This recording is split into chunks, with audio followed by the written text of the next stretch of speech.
مالا يلن شلا مالا بزهاجر يلن شلا مالا بزهيا بسوز تخلا حنت نساتك زي بالله شلا مالا يلن شلا مالا بزاريمنا جقنا زتخلا حيالي وزهزبي تصحيلو زوته للسلام كمتن موت سمرته برتعي أمينو فتحي مسكبته بتلكعت خبتو حساس مالمته للبوات كيب منقدو ناوته شولكي رمت كوين بيد زيته تحزن شلام عليك شلام على وزعليك شلام على ندحري تحسبو كبيت زي فرح انتا يبحري على اقدمو زتنع كربيتنا شرطتو ما ينبني بنازبو انقرات كاكاتينو من كادقعي زبو كم زي كونو كدم زستبهال بهاقرو شالا مالا زي بله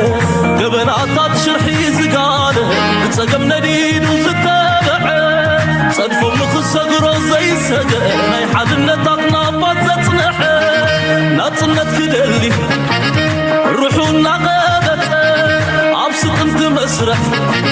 معرنا راقته بتصفي بتتاحيزو بقفي حزوته حجونا يبلي وشلام يلن شلام يلن شلام بزاريمو يبلي وشلام يلن شلام شلام هاجر علمو هاجر خدانو هالكلات يلي تسمعون الرجلو ملاسي يبلون هاجر يمسبله حيالي وزهزبي لتزستو على ميري ميري ميري ميري ملاسي عندي غلو نري مي نري مي نري مي انتاينو نري مي نري مي نري مي انتاينو حنتي يا قالو حنتي يا قالو صنع قالو زهزبي حنتي يا قالو صنع قالو سكير قالو سلام تخطاتلتنا إذا channel كما يتخونوا تبوك تكونوا ناي وتر تمنيتنا بحقنانيو لو مون كم وترو أقداسن وانا وانت حسلوتات حزنا لكم قريبنا لنا كسام موداتا مسانا كتصنحو بخبر نعدم لايك مقبار شير مقبار سبسكرايب مقبار تما ناي وترو مزخا خريو سلا تدخلوا تقبروا ودما دقيبنا دقاقيبنا نمسكنا إلو مارسي أقداسن وانا وين سفيحيني كهون قزياكي وسدنا بغاتا بزخن جمرينا let's go. Focus to Ethiopia now, where debt restructuring talks with international bondholders have now hit a deadlock, and that's due to disagreements over terms. The East African nation defaulted on its only international bond in late 2023. It has since then been negotiating under the G20's common framework, requiring equal treatment for official and commercial creditors. መረክሲ $1 ዋጋ በጥቁር ገበያ 180 ብር አለፈም። በሌላ በኩል ብልጽግና ወደ ቻይና የላካቸው ባለስልጣን 3 ሳምንት ለሚጠጋ ጊዜ ቆይተው ያለ ስምምነት ተመልሰዋል። ባለስልጣኑ ከሌሎች ባልደረቦቻቸው ጋር ከቻይና እንደተመለሱም ወደ አሜሪካ አቅንተዋል። የብልጽግናው አገዛዝ ሜጋ ፕሮጀክቱን ጦርነትና ሪዞርት እንደዚሁም ቤተ መንግስት ግንባታ ላይ አድርጎም ለልማት ሊውል ይገባው የነበረን ገንዘብ ካባከነ በኋላም ብድር መክፈል የተሳነውና መበደር የማይችል انتاينا نسمى زلنا إثيوبيا أب ديق زبالة عزقتي أتيا كم زلا بغطابا يوم زنقرنا زلو زدما زخول نريو زلنا تهديد أنو كللوش بال كاب زيرو زبقاس كم زي كونه مجمريا ناي إثيوبيا بلتقنا بفلاي أبي أحمدن ناي بلتقنا دسيت ناتون كادرتات ناتون قطابا وشقرناتهم ميك أب مقبار كل جزي ببليج كشفن زخليد مسلم زلو however اتزدلي وزلون اتعباي تازقاطم زلو كنتاتنا نبين يزخيد زلو هذا كابتي ابزوان زي الزارة بارسو خينو زلو عدانا إثيوبيا عدانا إثيوبيا من البات زي زينا نريو زلنا نكاتلو تلنا ترقى special focus توهيبوه ببزح من جديد وتزلو Ethiopia debt restructuring hits impasse bondholders eye legal action سلازي اب ብዙሕ ሮይተርስ ድያ ብሉምበርግ ብዙሕ አርቲክልስ ወፂኡ ቀኒዩ ብዙሕ ሽምግልና ብድሕሪ መጋረጃ እዩ ዝግበር ነይሩ ናይ ቀደም ናይቲ ሰንትራል ባንክ ወይ ናሽናል ባንክ ናይ ኢትዮጵያ ሓላፊ ዝነበረ ስርሑ ገዲፉ ናብ ባንክ ልምዓት አፍሪካ ገለ ከይዱ ምስ ተባሃለ ድሕሪኡ ንዑ ምስ ተከየ ካልእ መተካእታ ናቱ ቀጥታ ንቻይና ከይዱ ልመና ጀሚሩ ንቻይና ድማ በጃኹም ዕዳኹም ገለ ግበሩልና ኢሉ ዝኾነ ይኹን ፍሉይ ውፅኢት ኣይተረኽቦን ካብኡ ተመሊሶም ድማ ሚኒስትሪ ፋይናንስን ኩሉ እቲ ናይ ባንክታትን ተታሒዞም ድማ ንኒውዮርክ ከይዶም ኣብ ምልማን ይርከቡ ንወርልድ ባንክን IMFን ብርግፅ ኣብዚ ሕጂ እዋን እዚ እቲ IMF ኢልካ ዋላ ካልኦት ክገድፍዎም ይደልዩ ኣለውን ስለምንታይ ክገድፍዎም ዘይደልዩ ዘለው ንሓደ ሰብ ሚልዮናት ገንዘብ ተለቂሕካዮ እሞ እንተሓሚሙ እንታይ ትገብሮ ብዙሕ ገንዘብ ተለቂሕካዮ ትሕክመ ኢኻ ትሕክሞ ትከናኸነ ኢኻ ምግቢ ከም ዝበልዕ ትገብሮ ስለምንታይ እንተመይቱ ኩሉ እቲ ገንዘብካ ጠፊዩ ማለት እዩ እንተሓውዩ ግን ገለ ካብኡ ከማልሰልካ ይኽእል እዩ ስለዚ እዛ ሃገር እዚኣ ሓሚማ ስለ ዘላ ሕማም ናታ ድማ ከቢድ ስለ ዝኾነ ሄርካት ገይሮም ላለው ፀጉራ ቀምቂሞም ላለው ዝብል ቃል ኣሎ መሸፈኒ እዩ ሄርካት ማለት ዕዳናታ ኣጉዲሎም ላለው ማለት እንታይ ማለት እዩ ንሓደ ሰብ ሚልዮን ዶላር ለቂሕካ ነርካ ክኸፍሎ ዘይክል ምዃኑ ሰለትካ ከተተባብዖ ኢልካ እንታይ ትገብር ሕራይቲ 25% 250 ሽሕ ምሒረካ ኣለኹ ነቲ 750 ሽሕ ክፈለለይ ክትብሎ ትጅምር ማለት እዩ ክትከፍል ፈትን ዝኻ እንታይ እዩ ኢትዮጵያ ጠቕላላ ክትከፍል ከም ዘይትኽእል ይርይዎ ኣለዉ ስለዚ እቲ ስርዓት ተፈንጂሩ ዝዕዳ ዝያዳ ክኸስርዎ ስለ ዝኽእሉ እቶም ሃገራት ዝኾነ ይኹን ይፍትንሎ እቶም ፕራይቬት ኣረቃሕቲ ባንክታት ድዮም ካልኦት ኢንስቲትዩሽንስ ግን ሕጋዊ ስጉምቲ ክንወስድ ኢና ይብሉ ኣለዉ ሓደ ሃገር ተለቂሕካዮ ሕጋዊ ስጉምቲ እንታይ ማለት እዩ መጀመርያ ከለቃሕካ ከሎ ሓደ ሰብ እንታይ ዝብለካ ትሕጃ ኮላተራል ይብልዎ ገዛ ንገዚእኻ እንተለኻ ብሞርገጅ እንታይ ትገብር እንታይ ይብሉኻ እንታይ ኣለካ ትሕጃ ደሞስካን ገለመለን ይርዩ ተርጅምንሎም ትሕጃ ድሕራ ረኪብካ ኣለኻ ዕዳ እንተዘይከፊልካ ብሕጊ እቲ ዘለቃሕካ ካብቲ ዘለካ ሸይጡ ዕድው ክወስድ ክኽእል ኣሎ ስለዚ ኢትዮጵያን ኤርላይንስ ድያ ብሓደጋ ከኣቱ ኢትዮጵያን ቴሌኮም ድዮ ኣብ ካልእ ከኣቱ ዘለዎ ማዕድናት ድያ ኣብ ካልእ ከኣቱ ብዘየገድስ እዞም ኣለቃሕቲ ይደፍኡ ኣለዉ ገንዘቦም ክወሃቦም IMF ኢልካ ወርልድ ባንክ ድማ ንዑ በጃኹም ድሓን ንሕና ክንሕግዝ ኢና ዶ ከምዚ ክንገብርና እናበሉ የተባብዕዎም ኣለዉ ትሕቶ ግን ክሳዕ ክንደይ ከመ ጌርካ ተጠውኩ ተብለ ትኽእል ኣብ ከምዚ ዓይነት ኢንተንሲቭ ኬር ፍልይ ዝበለ ክንክንን ደገፍን ንኽትረክብ ነዊሓ ከይዳ ዘለት ሃገር ናይዚ ኩሉ ብድሕሪ መጋረጃ ዘሎ ተሓቢኡ ዘሎ ምንታይ እንተወፅኡ ኮንፊደንስ ኣብቲ ኢንቨስተር ከይፅሎ እሞ ሰብ ጠቕላላ ካብ ኢትዮጵያ ንኸይሃድም ህድማ እንተተጀሚሩ ድማ ተቆጠባ ኮላፕስ ክገብር እዩ ከዓኒ እዩ ስለዚ ክሽፍኖ ኣለካ ነዚ ነገራት እዚ ነዚ ነገራት እዚ ንምሽፋን ዝግበር ዘሎ ኩነታት ድማ ንክንደይ ከንቀሳቅሶ ይኽእል ንዓቢ ዘሎ ኩነታት እዩ ንክንደይ ግዜ ብከምዚ መንገዲ ክኸይድ ይኽእል progress and sticking points bondholders agreed to 15% haircut 15% ናይቲ ዕዳ ክገድፍሉ ወሲኖም ኣለዉ ኣፍለቱ ኢትዮጵያስ ኤክስፖርት ፐርፎርማንስ ብሓፈሻ እቲ ፀገም ድማ ኢትዮጵያ ክትከፍል ከም ዘይትኽእል ይርይዋ ስለ ዘለዎ እዩ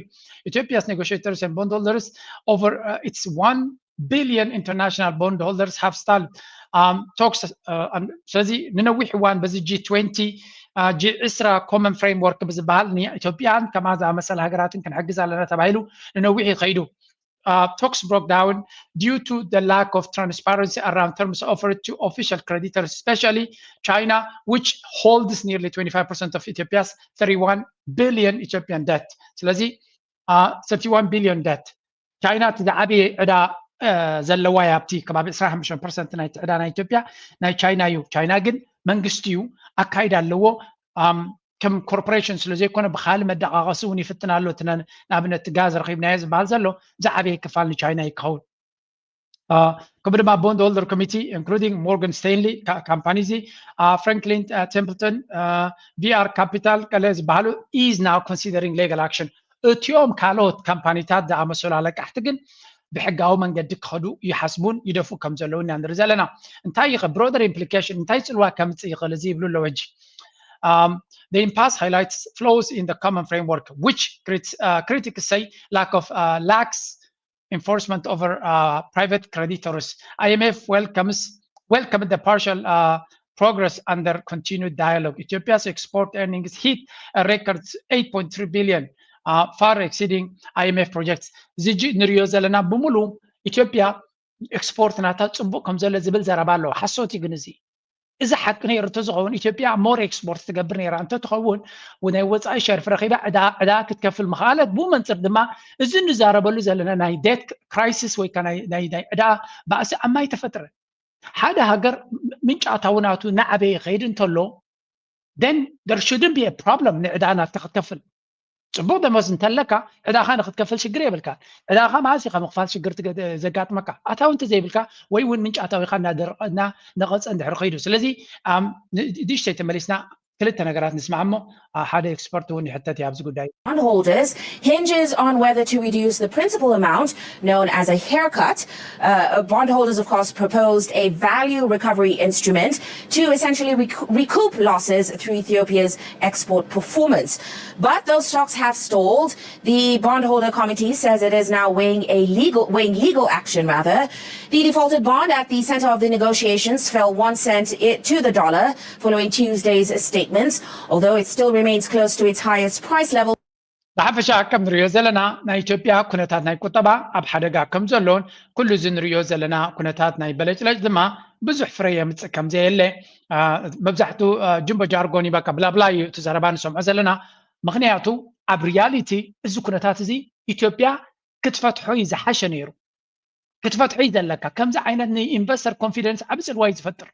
ኢትዮጵያ ኣማራፂ ስለ ዘይብሉ ብልፅግና ኣብ ከምዚ ዓይነት ሓሸውየ ዝንቀሳቀስ ዘሎ መብዛሕትኦም እቶም ኢትዮጵያውያን ድማ ውፅኢት ናቱ በቲ ናይ ወፃኢ ሸርፊ ብር ከመይ ኢሎም ቆልቁል ኣሎ ናይ ብር ምንቁልቋል ዝፈጥሮ ዘሎ ፀገም ድማ ኢትዮጵያ መጀመርያ ክገብሮ ዝግባኣ ዝከኣል ነይሩ እንተዝኸውን ኣብይ ኣሕመድ ክገብሮ ዝግብኦ ብቐሊሉ ነዚ ነገር እዚ ንምህዳእ ክሕግዞ ዝኽእል ሰላም ምምፃእ እዩ ነይሩ ሰላም ኣብ ውሽጡ ሰላም ንደገ ኣብ ውሽጡ ሰላም ምስ ጎረባብቲ ሰላም ተዝገብር ነይሩ ብትኽክል ሰሪሑ ዕዱኡ ክኸፍል እንተዝደሊ ሰላም መደለየ ነይሩ እዚ ሰብ እዚ ግን ናይ ሰላም ኣንፈት ዘይብሉ ብፍጹም ተስፋ የብሉ ነዚ ኩነታት ዝከረጋግኦ ስለዚ እዚ ኻትሪ ናይ ኣብይ ኣሕመድ ኣካይዳ ከምዚ ዓይነት ቀውሲ እናሃለዎ ከሎ ኣክንዲ ሰላምን ርግኣትን ምስ ጎረባብቱ እሞ ከዓ ኣብ ውሽጢ ዓዱ ሰላምን ርግኣትን ገይሩ ሰሪሑ ነቲ ሃገር ክዕርድ ዝፍትን መመሊሱ ኣብ ሓሸውየን ድራማን ኣትዩ ቀፃሊ ኣብ ድራማ ናይ ፖለቲካ ከም ዘሎ ኢና ንርኢ ዘለና እዚ እቲ ናይቲ ሃገራዊ ባንኪ ሓላፊ ንቻይና ከይዱ ምሳቶም ኣብ ዘለማመነሉ ዝነበረ ዝኾነ ይኹን ውፅኢት ከዓ ይሰማዕና እንተዝነብር ነይሩ ብዜና ኮይኑ መወፀ ዝኾነ ነገር ስለዘየጋጠመ ጀስታ ከም ዘላታ ሸፈፍ ተባሂላ ተሓሊፋ ማለት እዩ እታ ጉዳይ ስለዚ ናይ ኢትዮጵያ ኩነታት ካብ ግዜ ናብ ግዜ እናኸፈ ይኸይድ ከም ዘሎን እቲ ሕቶ ድማ ኣብ መወዳእታ ኣብ ምንታይ ክበፅሑ እዩ እንታይ ክገብርዎ እዮም ክረድእዎ ድዮም ሞር ላይክሊ ናተይ መረዳእታ ክሳብ ዝፍንጀር ክሕግዝዎ ክፍትን እዮም ናተይ መረዳእታ ማለት እዩ ቢካዝ እንድሕሪ ኢትዮጵያ ተፈንጂራ እቶም ኣለቃሕቲ ብምሎም ዝዓበየ ክሳራውን ክስዕቦም ስለ ዝኽእል ዓበ ክሳራውን ክገጥሞም ስለ ዝኽእል እንታይ ክገብሩ እዮም ነቲ ሃገር ዝኾነ ፖዚቲቭ ዜና እናገበርካ ድዩ ተስፋ እናሃብካ ድዩ ሽፋናት እናገበርካ ድዩ ገለ ሓገዝ ንክትገብረላ ክትፍትን ክትክል ኣለካ መቸም ኣብዚ ናይ ዓለባ እውን ፀገም አጋጥሞም ከም ዘሎ ይዝንገር ከታሪፍና ኮታ በነፃ መልኩ በመሸጥ ዶላር የሚገኝበት ገበያ ለመፍጠር ያለመ የነበረ ቢሆንም ይህንን ግን ወደ ጦርነት የቀየረው አገዛዙ ገንዘቡን መክፈል ተስኖታል። ይህንን ለማስተካከል ይረዳው ዘንድ የግል አበዳሪዎቹን በሊቀመንበርነት የምትመራው ቻይናን ለመማፀን ወደ ቤጂንግ ያቀኑት ኢዮብ ተካልኝ የመክፈያ ጊዜው እስከ 2029 እንዲራዘም እንደዚሁም የወለድ ምጣኔው 6.1% እንዲሆን ቢስማሙም አበዳሪዎቹ ግን ኢትዮጵያ ወደ ውጭ ገበያ ልካ ከምታገኝ ምርት ልትከፍለን ይገባል ብለው ያቀረቡት ገንዘብና እኔ ልከፍላችሁ እችላለሁ ብላ ያቀረበችው የሚጣጣም አልሆነም ተብሏል። በመሆኑም ሳይስማሙ የተመለሱት ኢዮብ የገንዘብ ሚኒስትሩን ይዘው ወደ ዋሽንግተን ተጉዟል። በአሜሪካ ከነ IMF እና ዓለም ባንክ ጋር በሐፈሻ እንታዩ ዝንሪዮ ዘለና ኩነታት ኢትዮጵያ ከብድ በለ ብድሆ ይጽበያ ከምዘሎን እቲ ብድሆ ግን ምናልባት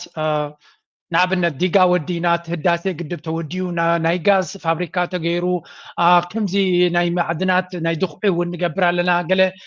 ኢትዮጵያን ኤርላይንስ ሬከርድ ሌቨል ሴልስ ይገብር ኣሎ ይብሉ ዜና ኢኻ ትሰምዕ ቱሪዝም ናብቲ ሃገር ይዓብሎ ዝብል ዘረባት ሰሚዕኻ ኩሉ እዚ ዝግበር ዘሎ ስለምንታይ እቲ ቁጠባ ክዕረ ይከኣልን ወይ እውን ስለምንታይ እቲ ናይ ዕዳ ተፅዕኖ ክኣልዩ ኣይከኣልን ንዝብል ግን በሐፈሻ እቲ ንሪዮ ዘለና ኩነታት እቲ ሃገር ዘለዋ ዳሜጅስ እቲ ኩናት ዝፈጥሮ ዘሎ እቲ ወጥሪ ዝፈጥሮ ዘሎ እቲ ፀገም ዝፈጥሮ ዘሎ ነቲ ኣታውን ረኽቦ ኣለና እናበለ ፕሮፓጋንዳ ክገብሮ ዝፍትን ዘሎ ይሽፍኖ ስለዘየለዩ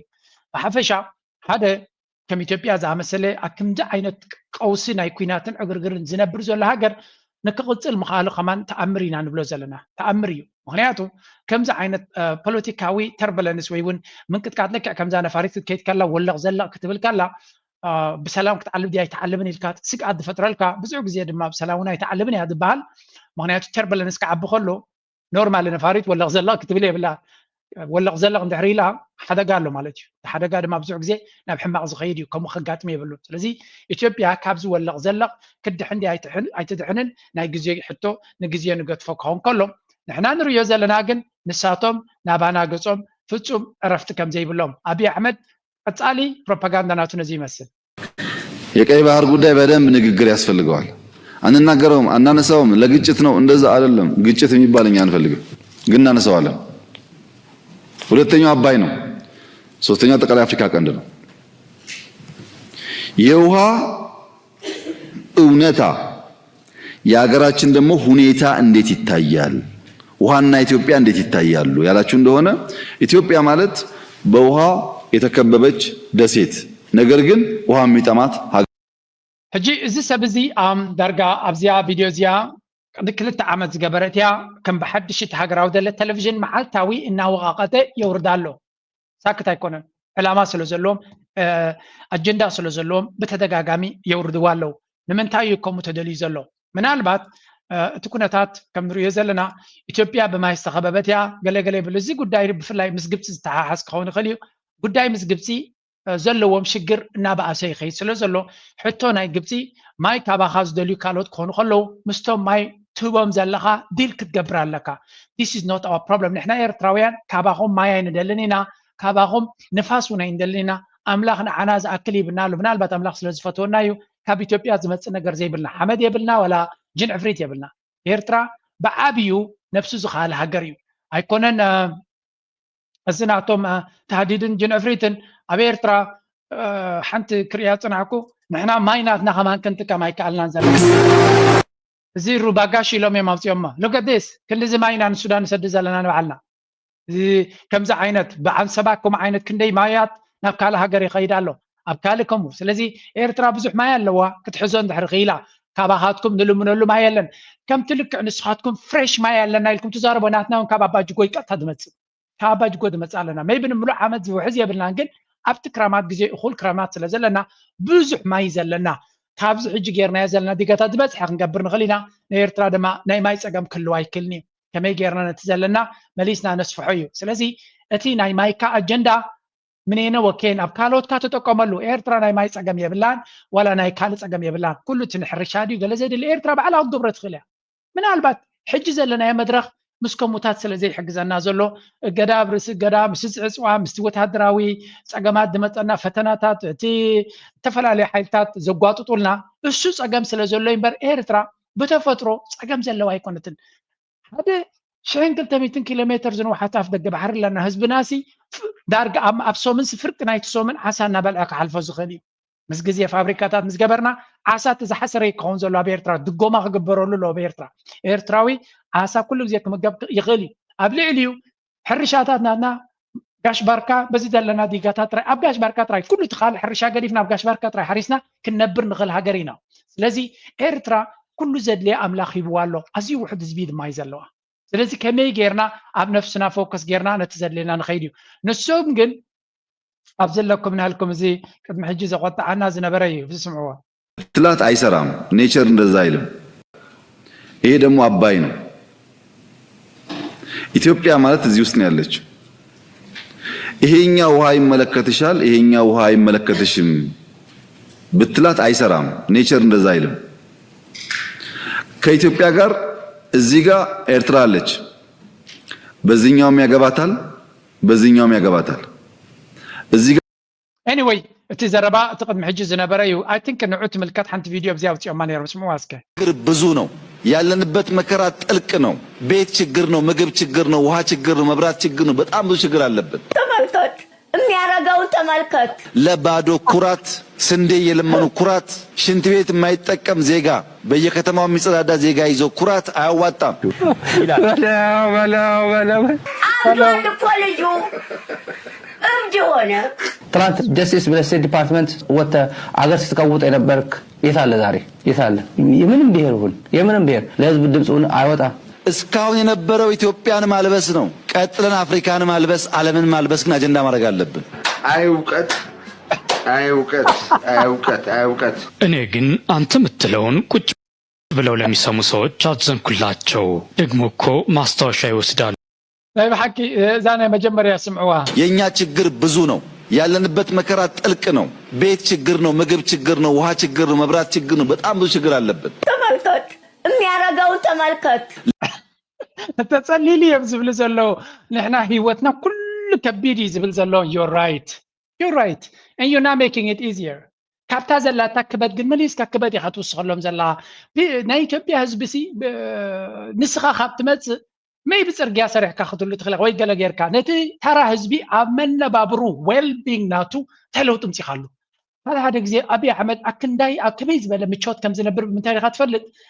ኣብ ምቾት ክትነብር ተጀሚርካ ኳሊቲ ናይ ህይወትካ ጽቡቕ ኮይኑ እንታይ ትደሊ ፓርክ ኢኻ ትደሊ ኣብ ፓርክ ወክ ክትገብር ትደሊ ጽቡቕ ምግቢ ትበልዕ እንተለኻ ንክትሕቁቆ ወክ ክትገብር ትደሊ ጽቡቕ ክትርኢ ትደሊ ጽቡቕ ንፋስ ኢንጆይ ክትገብር ትደሊ ሴፍቲ ናትካ ክድልወካ ትደሊ እዚ ትደሊ ኢኻ ኳሊቲ ናይ ህይወትካ ንዓበየ ምስከደ ህይወትካ ንሱ ኣብ ፓላስ 4 ሽቃቅ ዘሎ ፓላስ ዝነብር ዘሎ ተራ ህዝቢ ኢትዮጵያ እዚ ዝገብሮ ዘሎ እንታይ ይጠቕመለ ተልካ ይጎድኦ ይደሎ አዲስ አበባ ዝነብር ሰብ ሰሪዑ ንኸይነብር ኣብታ ናይ ታኒካ ገዙ ክነብር ደሞዝ ተደይ ወሲኽካ ለገዛ ክቅይር ኣይክልኒ ሓደ ሰብ መሰረቱ ደሞዝ ክትክስኸሉ ለካ ደሞዝ ደበይኑ እውን እኹል ኣይኮነን ደሞዝ ተወሲኽካ መናብሮ ናይ ዋጋ ቅድሚ ይድውስኽ ስለዚ እቲ ዝበለፀ ደሞዝ ከይወሰኽካ መነባብሮ ከም ዝሓስር ኢኻ ክትገብር ዘለካ if you really want to help the people ነቲ ህዝቢ ክትሕግዞ ተደሊኻ መጀመርያ እንታይ ክትገብር ዘለካ መነባብሮ ከም ዝጎድል ክትገብር ክትክእል ኣለካ መነባብሮ ንኽጎድል እንታይ ክትገብር ኣለካ መጀመርያ ከም መንግስቲ ክትገብሮ ዘለካ እንታይ እዩ ነቲ ሃገር ናብ ቁጠባ ከተኮር ካብ ኩናትን ዕግርግርን ከተውፅኦ ክትክእል ኣለካ ኩናትን ዕግርግርን ቃል ብቃሉ አንጻር ቁጠባዊ ዕቤት እዩ ኩናትን ዕግርግርን ዝፈቱ መራሒ ከም ኣሜሪካ እንተ ኮይኑ ከርባሓካ ይኽእል እዩ ምክንያቱ ኣሜሪካ ኩናትን ዕግርግርን ኣበያ ትገብሮ ኣብ ዩክሬን እያ ትገብሮ ኣብ ኣሜሪካ ይኮነ ትገብሮ ኣብ ኣፍጋኒስታን እያ ትገብሮ ኣብ ኢራቅ እያ ትገብሮ ኣብ ሊብያ እያ ትገብሮ ኣብ ሱርያ እያ ትገብሮ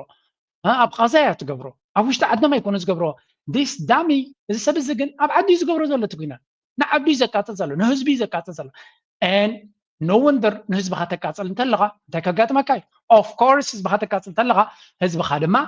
ክኸፍኦ እዩ ስለዚ እቲ በቲ ሓደ ብኩናትን ብገለን ጌርካ ሚልዮናት ኣመዛቢልካ ኣለኻ በቲ ካልእ ድማ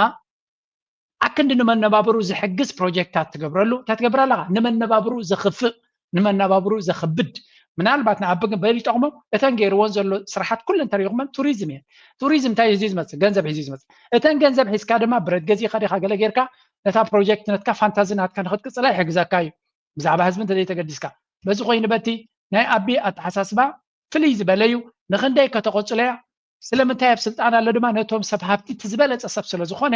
ገንዘብ ተለካ ኣብ ኢትዮጵያ ኣዲስ ኣበባ ብሙላእ ንሰብ ገንዘብ ይሰርሕዋ ዘሎ ኩሉ እቲ ፓርክታት ንመን ይጠቅም ኢልና ነቶም ገንዘብ ዘለዎም ነቶም ኢንጆይ ክገብሩ ዝደልዩ ነቶም ስኩተር ክገዙ ዝኽእሉ ነቶም ብጎደናታት ሸተት እናበሉ ክኸዱ ዝኽእሉ ንዖም ዝኸውን ይሰርሕ ዘሎ መኪና ፅቡቕ ተለካ ክልተ መኻይን ወይ ከዓ ፅቡቕ ክቡር መኪና ተለካ ኣዲስ ኣበባ ምቹው ገይርዋ ኣሎ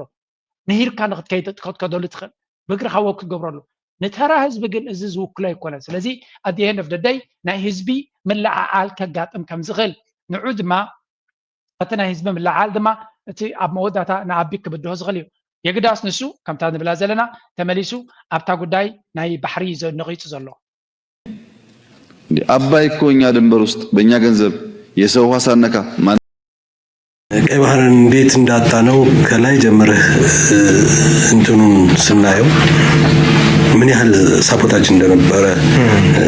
ታይዋለህ። እንግዲህ በነበረ ጊዜ ያልኩት ስለዚህ ነው ነበረ ብያወራለሁ። ከጥቂት ጊዜ በኋላ ደግሞ አለን ብለን የምናወራ ይመስለኛል በማየው ተስፋ እኛ ከቀይ ባህር አሁን ባለንበት አሁን ከረንትሊ ባለው በ60 ኪሎ ሜትር ርቀት ላይ ባለንበት ሁኔታ የበይ ተመልካቹ ነው ቁጭ ብሎ ኢኮኖሚያችን ላይ ፈርደን ትውልድ ላይ ፈርደን መቀጠል አንችልም። የነገውን ትውልድ ማሰብ ካስፈለገ ቀይ ባህርን ማሰብ ግዴታ ነው። ለትውልድ እሰራለሁ የሚል ማን ከም ትሪእዎ ዘለኹም እዚ ከዓ ካፒተን ዲኔሩ ዋላ ሓይሊ ባሕሪ ነይሩ መቸም ካካብ መቓብሮም ወፂኦም ካብታ ተሸፊት ኣትዮምላ ዝነበሩ ጉድጓድ እናወፁ ሞኽታ ከብልዑና ካብ ዝጅምሩ ሓያል እዮም ገይሮም ዘለው እዚ ሕጂ ቀይ ባሕሪ ዝኸሰርናዮ መንገዲ ዝብል ዘረባ እቲ ዘረባ ቀፃሊ ስለ ዝኾነ ቀፃሊ ክምልሰሉ ኣይንኽእል ኢና ብሓፈሻ حدا كونسبيرسي ويون بحدا دراما تسرحو كم استعلي يدمثل كم تمنطلهم تبحر غيرهم يم دشطو زلو تفلالي عينت بروباغانداوي حسابات ما يقبر له حنت اقداسيت نطبق المصي على لنقنه زانت بزياده ما ابز حلفه انتاي زبل زربا مصي نيرو ازي بوغنا محراب تتغاغامي ابي ناب بحر زخيد زلو كم صالكم يا من تان كنت حزا ዩኤን ቻርተር ላይ አለ። በታሪክ በጂኦግራፊ በኢኮኖሚ በዘር ደግሞ በኋላ አፋር ሶማሌ እናያለን። በዚህ ውስጥ ኢትዮጵያ ሌጂቲሜት ጥያቄ አላት የሚል ስምምነት ነበር። كم تريو زلهم ازي حدا كابتي اب تدغاغامي زدغمو زلوي بتاريخ بجغرافي بايكونومي بزر ኢትዮጵያ ናይ አፍደገ ባሕሪ ሕቶ ኣለዋ ወይ እውን ቅቡል ዝኾነ ሕቶ ኣለዋ ዝብል ዘረባ ብተደጋጋሚ ቶም ካድረታት ናቱ ንሱ ባዕሉ ዝበሎ ካድረታት ናቱ ድማ ብተደጋጋሚ ዝደግሞ ነገር እንተሎ እዩ ሕጂ እዚኣ ዘረባ እዚኣ ናብ ኩሉ ኢትዮጵያ ንኽሕልፋ ብዙሕ ፈቲኑ እንድዩ ኣብ ትግራይ ኣይሰርሐትን ኣይተቐበልዎን ናይ ትግራይ ኣብ ኣምሓራ ኣይሰርሐትን ኣብ ኦሮሚያ ተሪፋ ነይራ ገለ ብልፅግና ናይቲ ኦሮሞ ነቲ ኩነታት በል ክብሎ ፀኒሑ ነይሩ ሓንቲ ጉዳይ ድማ መፅያ ኣላ ኣብዚያ ስምዖች አሰብ የኤሪትሪያ አካል እንደሆነ ኢትዮጵያ ተቀብላ ፈርማ ነው የሰጠችው። አሁን ያንን ጥያቄ እንደገና መልሰን እናነሳለን ከዚያ በኋላ አሰብን እንይዛለን ብለው ሲሉ አንድም ኮሎኒ ያሰመረውን መስመር እንቃወማለን ማለት ያንን መስመር ደግሞ ምኒልክ እንደፈረሙ ሰምተናል ማለት 60 ኪሎ ሜትር ወደ ውስጥ ገብተው እስከ ታች እስከ ጅቡቲ ድረስ ያለውን ቦታ ለጣሊያን ሰጥተው ያንን ነው እንደገና መውሰድ አለብን ነው ጥያቄው። ሁለተኛው ጥያቄ የሚነሳው ኢትዮጵያ የኤሪትሪያን የራስን ዕድል በራስ የመወሰን መብት አክብራ አሰብን ስትሰጥ ያንን መስጠት አልነበረባትም ነው ጥያቄው። ኦር እዚ ናይ OLA ናይ ኦሮሞ ሊበሬሽን አርሚ ሓላፊ እዩ እዚ ዝዛረብ ዘሎ and this is important እዚ ኣገዳሲ ነይሩ ስለምንታይ ኦሮሞ ብፍላይ እቲ ናይ ሸነ ወገን እቲ ተቃዋሚ ናይ ኣቢ ኦሮሞ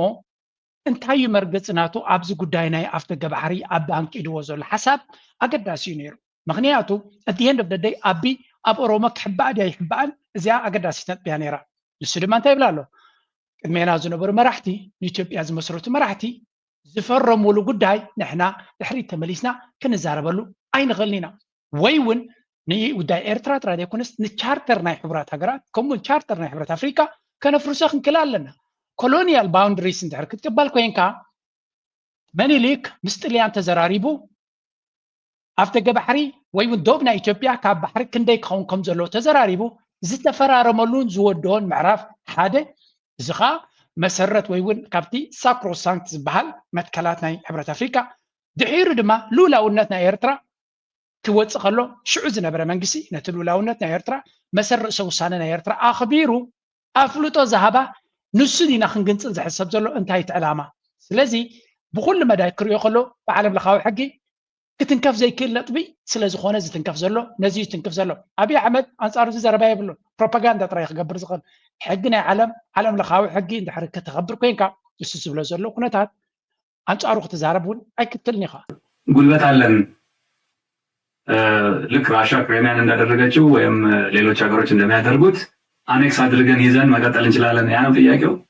የኦሮሞ ህዝብ የሌላውን አካባቢ ወይም የሌላን ሀገር ድንበር አልፎ ሄዶ የመውረር ዓላማ የለው የኦሮሞ ህዝብ የራሱን ዕድል በራሱ የመወሰን ሀገሩ ላይ ቄው ላይ ተከብሮ የመኖር ሀብት ንብረቱ ላይ የማዘዝ ጉዳይ እንጂ ኤግዛክትሊ ህዝብ ኦሮሞ ድማ ዕላማ ናይ አቢ ልኡላውነት ናይ ሓደ ሃገር ግዛእታዊ ሓድነት ናይ ካል ሃገር ጥሒሱ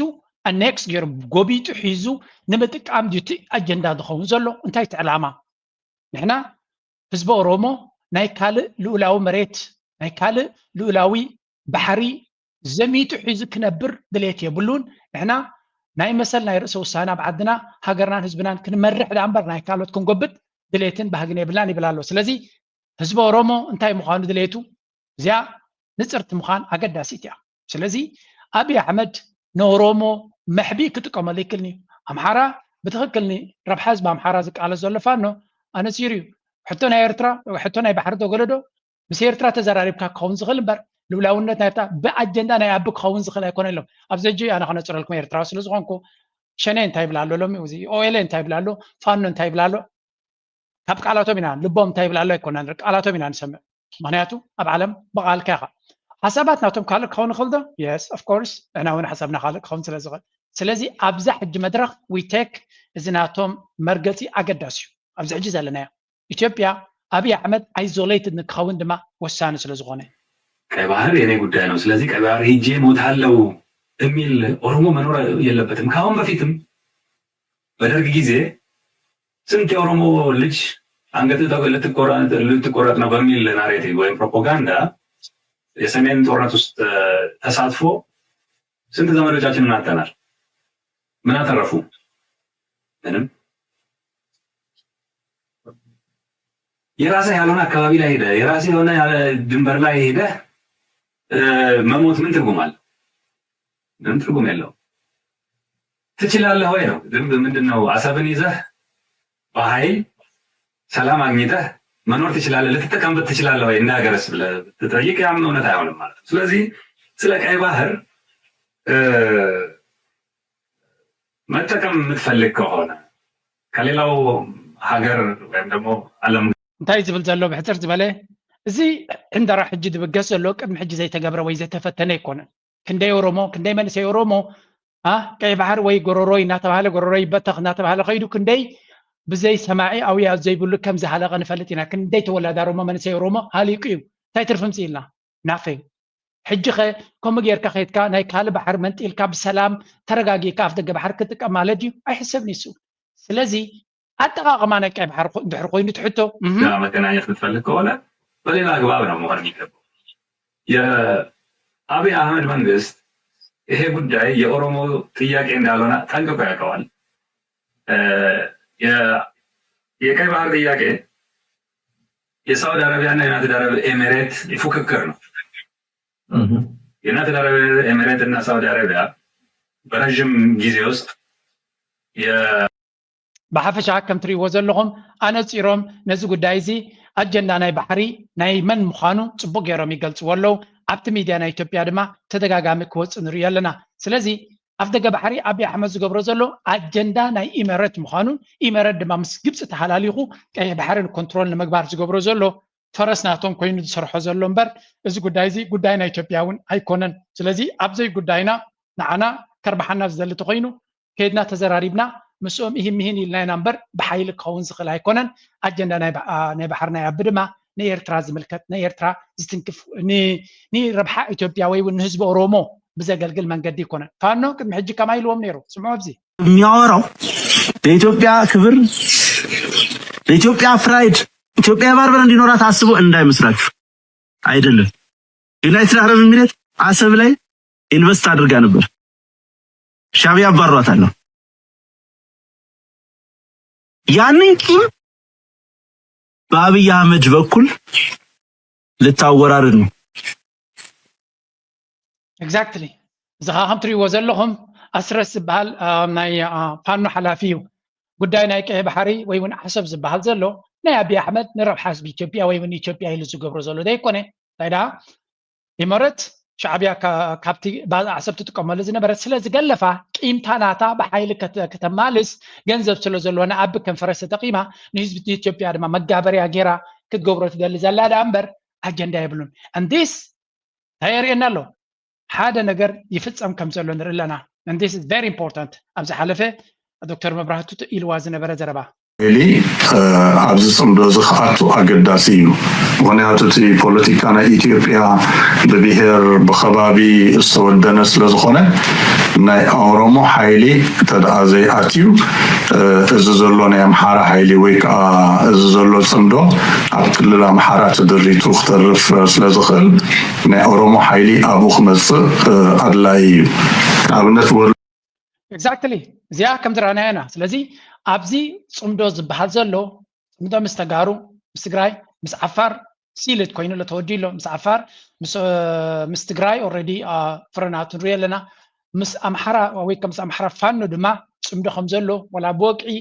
ብቴሌቪዥን መገለ እንተዘይተረኣየ ጽቡቕ ዝኾነ መርኣይ ኣለዎ ሕጂ ድማ ምስ ሸነ ድማ ዋላ እኳ ብቓታ ዝርርብ እንተዘየለ እንታይ ንርኢ ኣለና ናይ ሓሳብ ምርድዳእ ከም ዘሎ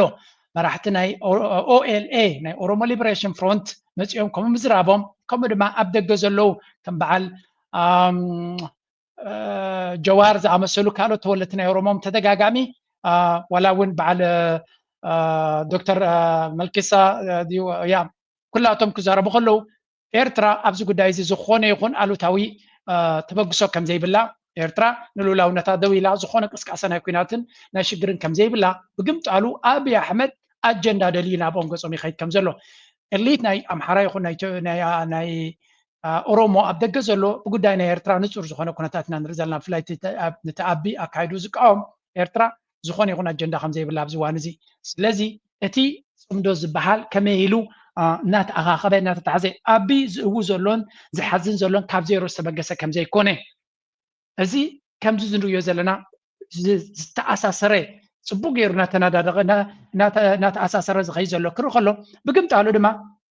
ናይ ኣቢ ጉዳይ ስለዘይውድእ ሽግርናቱ ድማ እናቐፀለ ክኸይድ ስለ ዝኾነ ኣብዚ ድማ ሓድሽ ፍጻመ ኣሎ እዚ ፍጻመ እዚ ድማ ናይ ግብፂ ናይ ሱዳን መራሒ አልቡርሃን ናብ ግብፂ ኸይዱ ምስ አልሲሲ ከም ዝተራኸበን ገለገለ ክኢላታት ከም ዝብልዎ ዘለዉ እውን ናብ ኤርትራ ገጽካ እውን ሓሳብ ኩሉ ከም ዝኽእል ናይ ፕሬዚደንት ሃገር ኤርትራ ምስ ግብፂ ክራኸብ ከም ዝኽእል ዝብል ዘረባ እውን ከም ዘሎ ንርኢ ኣለና ስለዚ ንሱ እውን ነፍሱ ዝኻለ ኣርእስቲ ዝኸውን ዘሎ ለመልማቷ ምክንያት ናት የዘራችው ዘር ቢያፈራ ውጤቱን በምርት ቢታጀብ መነሻ የሆናት ተፈጥሮ ከዚህችው ሀገር የተቀዳ ነው ግና ለመልማቷ ውሃን የመሰለ በረከት ለምታፈልቅላት ሀገር ምላሿ ባንዳን በመግዛትና አጀንዳ በመስጠት በውስጥ ፈተናዎቿ እንድትጠመድ ማድረግ ነው ግብጽ የዚችን ሀገር ወደ ኋላ መቅረት እኛ ቀድማያቶቻችን ሳይወለዱ ለሺህ ዓመት የዚችን ሀገር ወደ ኋላ መቅረት መደንዘዝ ስታስብበትና ስትሰራበት የኖረች ናት ምን ግብጽ በግብጽ ብቻ ሰው ግብጽን በሚገዙት መጣው ሲያስተዳድሩ ተሰርሰው ዘብሉና ኃይልን መቆጣጠር የሚል ነገር አላ ጉዳይ ነው ሕጂ እንታይም ዝብሉ ዘለው ጉዳይ ናይ ግብፂ ክሳብ ክንደይ ከም ዝስምዖም ዘሎ ኢና ንርኢ ዘለና ግብፂ ኣብ ዝባኖም ደው ኢላ ከም ዘላ ይርድኦም ኣሎ እንዳ ኢትዮጵያውያን ኩሉ እዚ ሕጂ ንኾነ ዘለና ምስ ግብፂ ዝተሓሓዝ ጉዳይ ምዃኑን ነዚ ማይ እዚ እናሰደድና ነንብራ ዘለና ሃገር ከመይ ገይሮም ከምዚ ዓይነት ንዓና ዝሃርሙና ዘለው ኣጀንዳ ዝገብሩና ዘለው ዝብል ኣብ ርእሶም ዓብ ቦታ ዘለዎ ናይ ግብፂ ጉዳይ ዘይተፈትሐ ጉዳይ ኣለዎ ስለዚ ግብፂ ድማ ኣብዚ እዋን እዚ ነቲ ኣብ ኢትዮጵያ ዝኽወን ዘሎ ይርእይዎ ስለ ዘለው ማለት ንግብፂ ፐርፌክት ሲቹዌሽን የተፈጢሩ ዘሎ ፐርፌክት ሶ ፐርፌክት ኢትዮጵያ ንሓትካ ክትባልዕ ከለኻ ወላ እውን ኤርትራ ከተፍርሰተ ዘድሊ ግንባር እውን የለን ኣብዚ እዋን እዚ ዋይ ምክንያቱ እቲ ኩነታት ባዕሉና ፈረሰ ይኸይድ ስለ ዘሎ ስለዚ እቲ ግብፂ ትገብሮ ዘላ ምስ ሚኒስትር ጉዳያት ወፃኢናቶም ምስ ናይ ኤርትራ ኣብ UN ተራኺቡ ነይሩ እዚ ኮነ ሶሪ እዚ ሳቶም ዝገብርዎ ዘሎ ድራማ እዩ ናይ ግብፂ ናይ ሱዳን ፕራይም ሚኒስተር ናብ ኤርትራ ኸይዱ ከዛርቦም ቀኒዩ ምስ ኤርትራ ብዙሕ ዲል ገይሩ ሕጂ ድማ መራሒ ናይ ሱዳን ናብ ግብፂ ኸይድ ኣሎ ናይ ግብፂ ሚኒስትር ጉዳያት ወፃኢን ናይ ኤርትራን ድማ ኣብ UN ተራኺቦም ነይሮም ፕሬዚደንት ኢሳያስን አልሲሲን ድማ ክራኸቡ ከም ዝኽእሉ ዝገልጽ ሓበሬታ ኣሎ ኢትዮጵያውያን ድማ ፍርህናቶምን ራዕድናቶምን መሊሱ ንጥር ዝገጹ ይኸይድ ኣሎ ነዚ ከምዚ እናኾነ ከሎ ድማ ነታ ዘላታ ኣይትቕሰኑ ዝዓይነቱ ይመስለኒ ኣወልካ ነዚ ኣይልዎም حاز أبيتشو إذا زحبركو خمس مر أديس جيبوتي سراويت كتقارتلو مغنايكا تبوق حلوة خمس قبر كالون سمع اللغو حسب تبلك على أفكا خينا غلطت إذ يوم لوام كده قصخا مالت نبعلو حلمي وني لكانيرة إذ يوم تراك تراتا درستان عيليتان بعلوم زغونة حنت فيلم دما تفضل مجم كمنات كابلس درفو بلي عمزم اللو سمو كوننات مسيلو كانيرو عيبلني أنت ودي إذ يوم إثيوبيا مساعته يوصون أب كل أوفيسات كان تكالات كان كفلات سراويتات شعبية متهات حد يقوم يموت يوم يا أبيتشو 8 عمت أمريكا توسع أنا تلو كونكريت تا شعبياس حدث المدين ناي بروسبيريت محداري بوازا وازان شعبيا خمولو محاسيب كان يركا نعايز قرمني كال قدزيو أقدمه نجيرة كان يري إذ يوم سبا يكونون ክንስዋ ኢና ወፂና ኣጋጣሚና ተመሊስና ኢሎም ነብሶም ኣቦታ ስዋ ቐሚጦም ረብሓ ተሓሪሞም ክዳኖም ከይቀየሩ ንኤርትራ ዝግዝኡ ዘለዉ ብጾትቶም ኣልሚምካ በለና ዝመለለዩ ገረዝ ገሄር ውጩን ግንባር ናደው እዚ ቀብርናቱ ስለዝኾነ ኣብዚ ቀብርናቱ ከዓ ኩላትና ኣብትናቱ ሓመድ ድበ ንምክፋል ይተኣኪብና ዘለና ማለት ሎም ነዚ ባሕር በጃ ዝሓለፉ ሰማዕታትን እዮም እዚኦም ሰብ ኣይኮኑን ብትንፋስ ስውእ ዝንቀሳቐሱ መላእኽቲ ሳሕል እዮም ጋኔን ምስ መላእኽቲ ክገጥም እንተፈቲኑ ድማ ሕልፈተ ትንፋሱ ከም ዝናትካ ይኸውን ማለት እዩ ፓስተር ፕሮስፔሪቲ ጎስፔል ኣብዮት ኣሕመድ ዓሊ ነዚ ተብስል ምስክርነት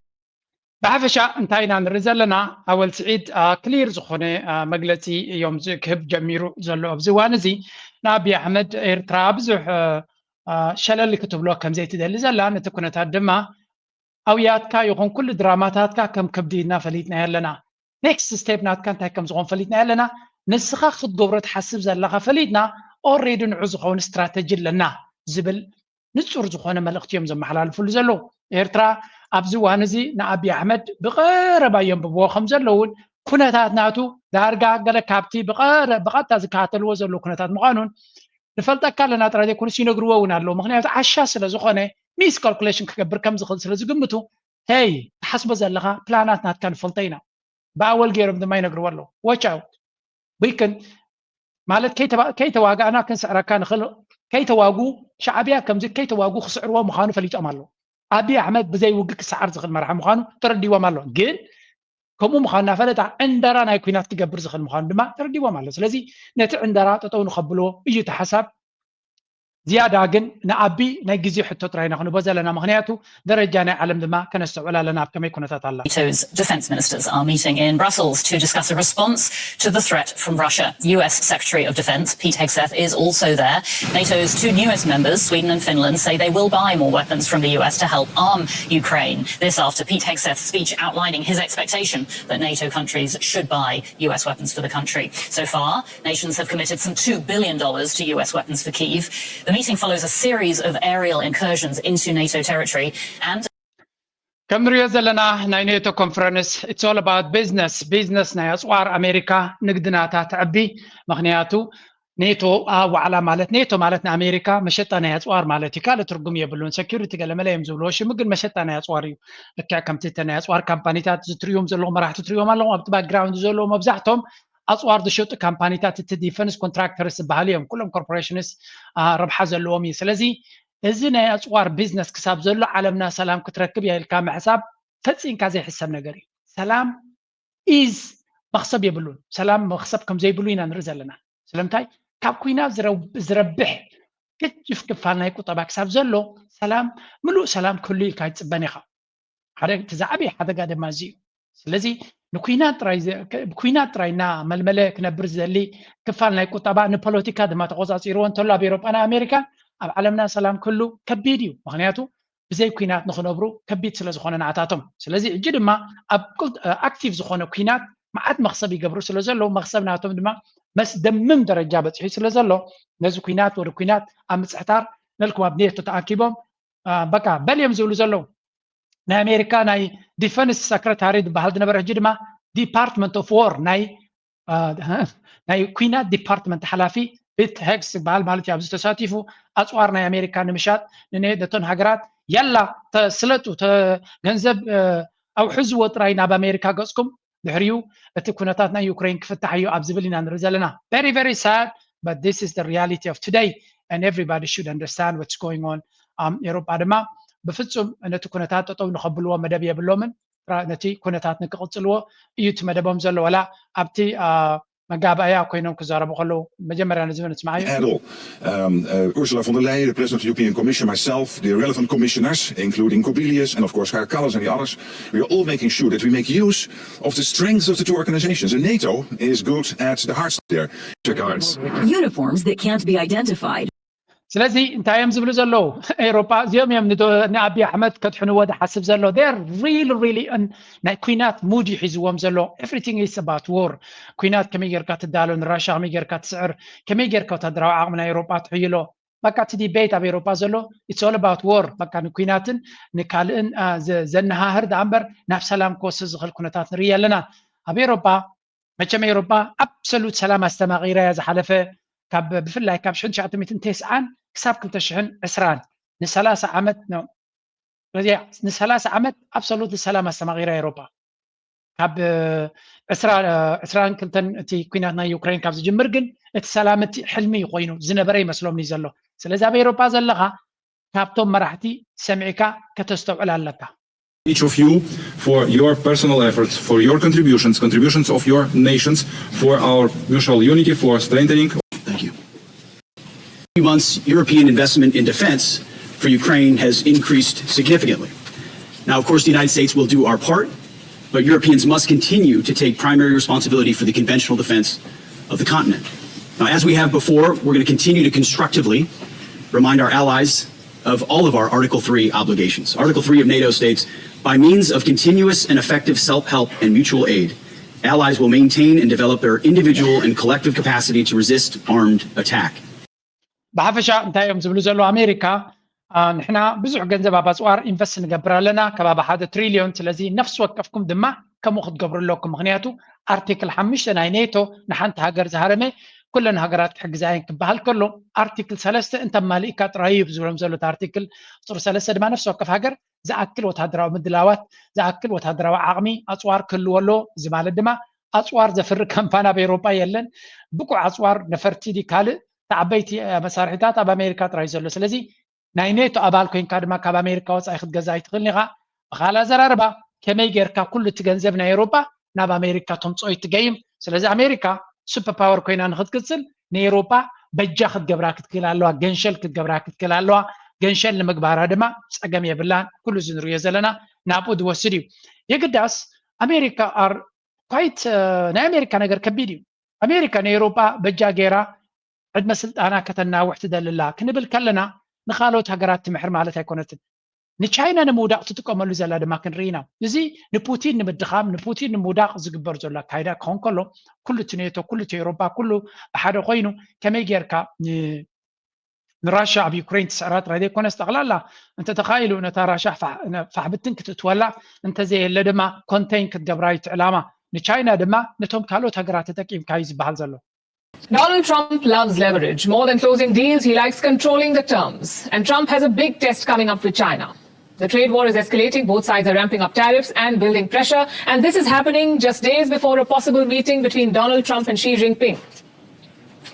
in South Korea later this month. As always, Trump wants to enter the room with an upper hand. His Treasury Secretary has laid out the strategy. That's Scott Bessent. That's the Treasury Secretary. Bessent says, and I'm quoting, the US expects global support from Europe, from Asian democracies, and from India. እጂ እንታይና ንርኢ ዘለና ዶናልድ ትራምፕ ኣብ ግጥም ናይ ቻይና ምስ ቻይና ቁጠባዊ ግጥም ወሪዱ ስለ ዘሎ ነዚ ግጥም እዚ ክዕወተሉ እንድሕር ኮይኑ ድማ እንታይ ክገብሮ ይድፍትን ዘሎ ነዚ ኩናት ናይ ንግዲ ዘሎ ቀዳማይ ኣሜሪካን ዶናልድ ትራምፕ እዮም ጀሚሮሞ ስለዚ ንኩለን ዓለም ብታሪፍ ገይሩ ልቢ ዘጥፋለን ኣሜሪካ እዩ እቲ ግጥም እንታይ ነይሩ ኣሜሪካ ኣንጻር ኩለን ሃገራት ዓለም እዩ ነይሩ ሕጂ ግን እንታይ ገበ ነታ ንሳቶም ዝገብርዋ ዝነበሩ ሲስተም ቻይና ተገምቲሎም እንድሕር ንስኻትኩም ንዓና ኤክስፖርት ኮንትሮል ዝገብሩና ኣለኹም ቺፕስ ከመይ ጌርና ገለ ንኸይና ምፅእ ተሓፅሩና ተለኹም ንሕና ድማ ክንሓፅረኩም ኢና ልክዕ ከምታ ትገብሩና ዘለኹም ክንገብር ኢና ኢሎም ስጉምቲ ክወስዱ ምስ ጀመሩ ንኣሜሪካ ስለ ዘሕመማ ልክዕ ከምዚ ሓደ ሰብ መመፂኡ ይፀፍዓካ ምሽ ሓደ ግን ካብቶም ኩሎም ዝፅፍዑ ዝነበሩ ልክዕ ከምታ ዝፀፍዖ ገይሩ እንተፀፍዒዎ እቲ ክፀፍዕ ዝውዕል ዝነበረ ተበዲለ ይልኽእው ከሎ ኣሜሪካ ከማ ጌርኩም ሰድዋ ስለዚ ኣሜሪካ እንታይ ትብላ ኣላ ቻይና ንሙሉእ ዓለም እያ ትፀፍዕ ዘላ ንዖም እኳ እያ ፀፊዓቶም ትፅፍዒት ድማ ተሰሚዕዎም ሕጂ እንታይ ይብሉ ኣለዉ ቻይና ኣንጻር ሙሉእ ዓለም ከም ትዋጋ ዘላ ትፈልጡ ዲኹም ምክንያቱ ንሕና ቦስ ናይ ዓለም እንድሕር ኮይድና ነቲ ቦስ እንድሕር ሃሪማቶ ንኩሉ ከም ዝሃረመቶ ጌርኩም ውሰዱ እሞ ኣብ ጎንና ተሰለፉ ንህንዲ 50% ታሪፍ ገይሮም ለጢጦምላ ከብቅዑ ከይሓፈሩ ድማ ህንዲ ኣብ ጎንና ኮይንኪ ኣንጻር ቻይና ህንዲ ንቻይና ዝኾነ ቻይና ንህንዲ ዝኾነ ይገበርትላና ኣላ ስለዚ ኣብ ጎንና ኮይንኩም ህንዲ ንቻይና ምውዳቕ ሓግዙና ትማሊ ብታሪፍ ገይሩ ክትሃርሞም ፀኒሕካ ግምጥል ኢልካ ሕጂ ድማ ኣብ ጎንና ኮይንኩም ንቻይና ኣብ ምንፃል ሓግዙና ክብልዎም ንርኢ ኣለና እዚ ድማ ዘገርም ኩነታት እውን ኣይኮነን ምናልባት ኣብዚ ከሰም from Asian democracies and from India. US expects countries like India to back Washington against Beijing. In fact, he has framed it as China versus the world, and he says America's partners should rally around Trump. The Chinese economy is doing very poorly, and maybe they're trying to take focus off of that. Two, China, as opposed to the United States. The United States is pushing for peace in the world. China is financing war. China purchases of Russian oil is financing the Russian war machine. They purchase Iranian oil, and we have been calling them out on that. So maybe it was to distract from that. And three, maybe it was a mistaken attempt to try to gain leverage before the two leaders meet. كم تريوا زلهم نحنا ناي سلام حيلينا بعالم سلام رجعت نخمتينا نصير زلنا تشاينا جن نكوينات يا تتبع زلان بوتين ندادي سلا تجزالو زلا كوينات نقصن تجبر زلا أمريكا جن ناي عالمنا سلام تدلي هذا سيم هاجر كويني فنزويلا تمال مركب هريمم نكوينات زدلي زلويهم ده سيم هاجر أبغازا يعني سوسا سبعة كباب سوسان حمشن سبعة سبتم زقتل زجبرة هاجري ده سيم هاجر بليونات جنزب يوكرين حق الزول هاجري ده سيم هاجر لك هاجر أفغانستان إسرائيل عمز شفشفة أب إيران مسائلاتهم تيز دفدبة سلزي أب حوتيز جبروزلو كل زي أمريكا تجبرسي قديف انتهي دولا نحنا ناي سلام حيلينا تشاينا زدبدبة تهاجر إله زهرم تهاجر إله وتهدراتا زن كساقصت إله تشاينا قد سيطان هاجريا درك الناناتهم نبي حكي إذا جرمك زغان تايو I think it's stupid كوين سلو تسمعهم إيوها مغنياتو زبلو إنها تقبله زت أكع مراحي بيروبا سلو زلو they treat دحري كم stupid act تقبل كوين كا they have no problem stupid يكملوها تزي نا أمريكا كونتات نريال لنا هندي نابوم زبيلو كملس ديو عم كدقف ديو مسوم كخيد ديو we don't know but at the end of the day هندي نبعلهم نزاو كونتات زيا كتكملا أمريكا غالبو كتبوم ينزفت نزلو نبي حق This is about rare earth shipments, the minerals that you need to build gadgets. China supplies most of them, and it now wants guarantees from India. What kind of guarantees? That India won't supply these minerals and magnets to the US. That's the promise that China wants. Use the supplies for domestic production. Do not share them with the United States. Another assurance that Beijing wants is this. India should not use these supplies to make weapons. Remember, rare earth magnets are critical components. They are used in electronics, automobiles, and weapon systems. Some Indian companies have complied with China's demand. They have submitted what is called an end user certificate. الجنتايو تشاينا نهندي بزي كوينات مس أمريكا نقبر زلناكم قد أكو ما يندلنينا مساخاتكم أيكون انتساقم جن كابانا جزيكم ناب أمريكا كشطوا نحرقينكم أين بكم نينا مغنياتنا أمريكا أجد ناس لزلنا زي أبكال العالم زرباونا يديون أمريكا تجد كيا كاب تشاينا جزي خان أمريكا مشاب جبني بنا أمريكا حقي كم وقت قبرت الترغيب كجرايز وردك كتا سكندر سانكشن سلو تشاينا دمانيش هندي نحنا نقطة تبعهم زدلي ماغنيتس ولا كل تريرز كنا بكمينا وسيتكم من أمريكا كيشتوا وين أمريكا كيتم على الفوق على هيدا ما نوتهدرا مع الله وكيت جبروا مخنياتو بناهنا ترى نجار تجمتي لكم كتواجونا عند اللي نابلو مالو هندي ندحر نوتهدرا مع الله زدلي لو كيد كابكال لكم جزوا نتني تكنولوجي ناتكم نقطة تبعاتكم نتي تكنولوجي كوزلاناتكم تدلي خونجل كنا بكمينا يبلو مالو سلزي هندي بحكي أمره زلوا أمره كله وميجل نربحهم بسرعة تقينهم لازم كنا تعتزي أمم أمريكا تشاينا زلوا كوينات كيد قصر ويلا هندي قدايا كتكبرز قبع جن ناب أمريكا قصهم تزبي لهم دما كزبطي يوم مغنياتو وطبعا هندي بتعمي فراجايليو أبصم كف زلي جلس جلك وطبعا زلالهم حزبهم قل زخافة دخلنا زلوا حزب دماي ስለዚህ ነታ ዘላት ከዓድን ለኽልቲኦም ናተዋጉ ስቂል ካብ ቆጠባ ኸንዳር ኸድካ ተዋፃእካ ተደየ ለግን ንስኻውን ክስሕና ኢኻ ማለት እዩ በዚ ኮይኑ በቲ ዶናልድ ትራምፕ ንህንዳውያን ኣብ መንጎ ቆርቂርዎም ከም ዘሎ ኢና ንርኢ ዘለና ኣብ ኣሜሪካ እዚ ኩሉ ንሪዮ ዘለና እንታይ የጋጥም ኣሎ ግን ንሓንቲ ናብ ራሻ ምናልባት ከተገረመኩም ትኽእል ከርየኩም እየ During Syria's long and brutal civil war, Ahmed al-Sharaa, then head of the jihadist group Hayat Tahrir al-Sham, saw Russia as an arch-enemy and headed to Moscow to meet Vladimir Putin. It's al-Shara's first visit to Russia since his forces overthrew longtime Kremlin ally, former President Bashar al-Assad. Putin's backers give the killer of Syrians, people as a unit in February signed with rights on Syria, explaining Russian support that it serves Syrian interests. نرد لنا مسيلكم أبزت فيديو بحتر زبالة ترخيبنا يا تسألي قبروانا ولا مثلا yes no I think I couldn't find it حنت هقدر أسيس إلى قات إمالة لأن كان زناي سوريا تري وزن لهم نبراشا قيد مسبوتين ترخيب له راشا بوتين بشار الأسد نعمتها يحجزوا كم زنا برز ذكر كوينو نتي بشار الأسد كبسلت أمس عليه وسلطان حزب اللوزي حدش مراحي تمال دما بأمريكا تيروريست زبال زنبره مس بوتين تراخيبو خمزلو يزنقر زلو بوليتيكا كميل كم زكاير بوتين دما كندي تعصف بوليتيكا مخانو maybe نبزح سباقات عيز سئل ذكري يخلو نبي حق زقطع نملو هيوت كان بشار على سات تدقف نيركا خمي جيركا مس حج زلو ما راح تخيل because this is interests they care Putin care less بزعبا بشار على سات ور كال he cares about his own interest كما يجيرو نسا بزحيزو نتابي زلاتو كعقبا يخل نسي زغد سن بوتين بزحات سبات ولا كم زي بوتين كميلو كم سشتاي بلو بوتين doesn't care من مسمن الله بوتين ربحنا يراشا يزغدسو نربحنا يراشا كسب زخونه دما مسمان مخيل لك كم امريكا تقبر زلا كمي تجيم كومي كون زلو لك كم زي ترى تقبر زلا هو حتى لا ينادي نبر why are we dealing with them because it's a game نسخه ابز حج نسمع انت يربح كم برتمال تاني ريكونه سلازي welcome to the real politics in انرزلنا ناي بحكي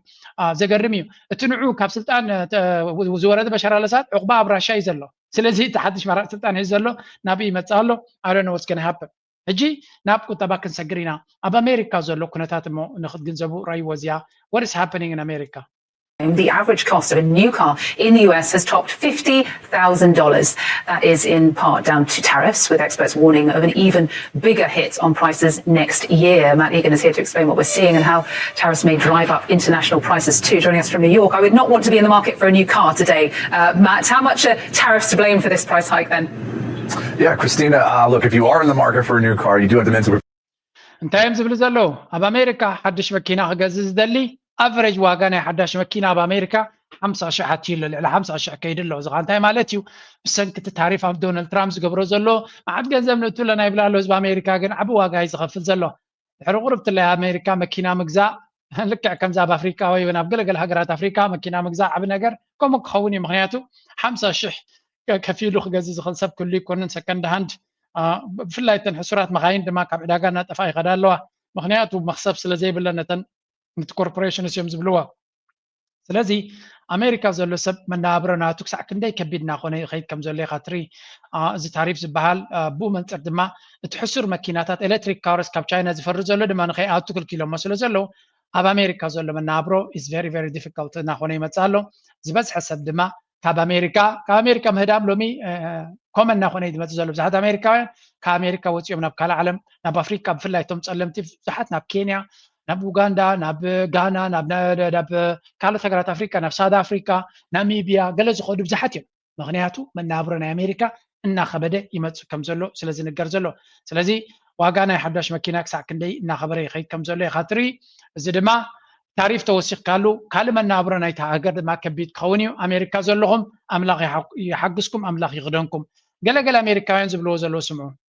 to warn each other to prepare for what is coming. You see all kinds of videos coming out about it right now. People have this feeling like something really bad is going to happen, and it seems almost crazy to think that in a way, because it's like, well, what day does not something really bad happen? But they feel like something bigger is lining up, and their message is clear. They are really warning people to prepare for what is ahead. So I'm not going to lie.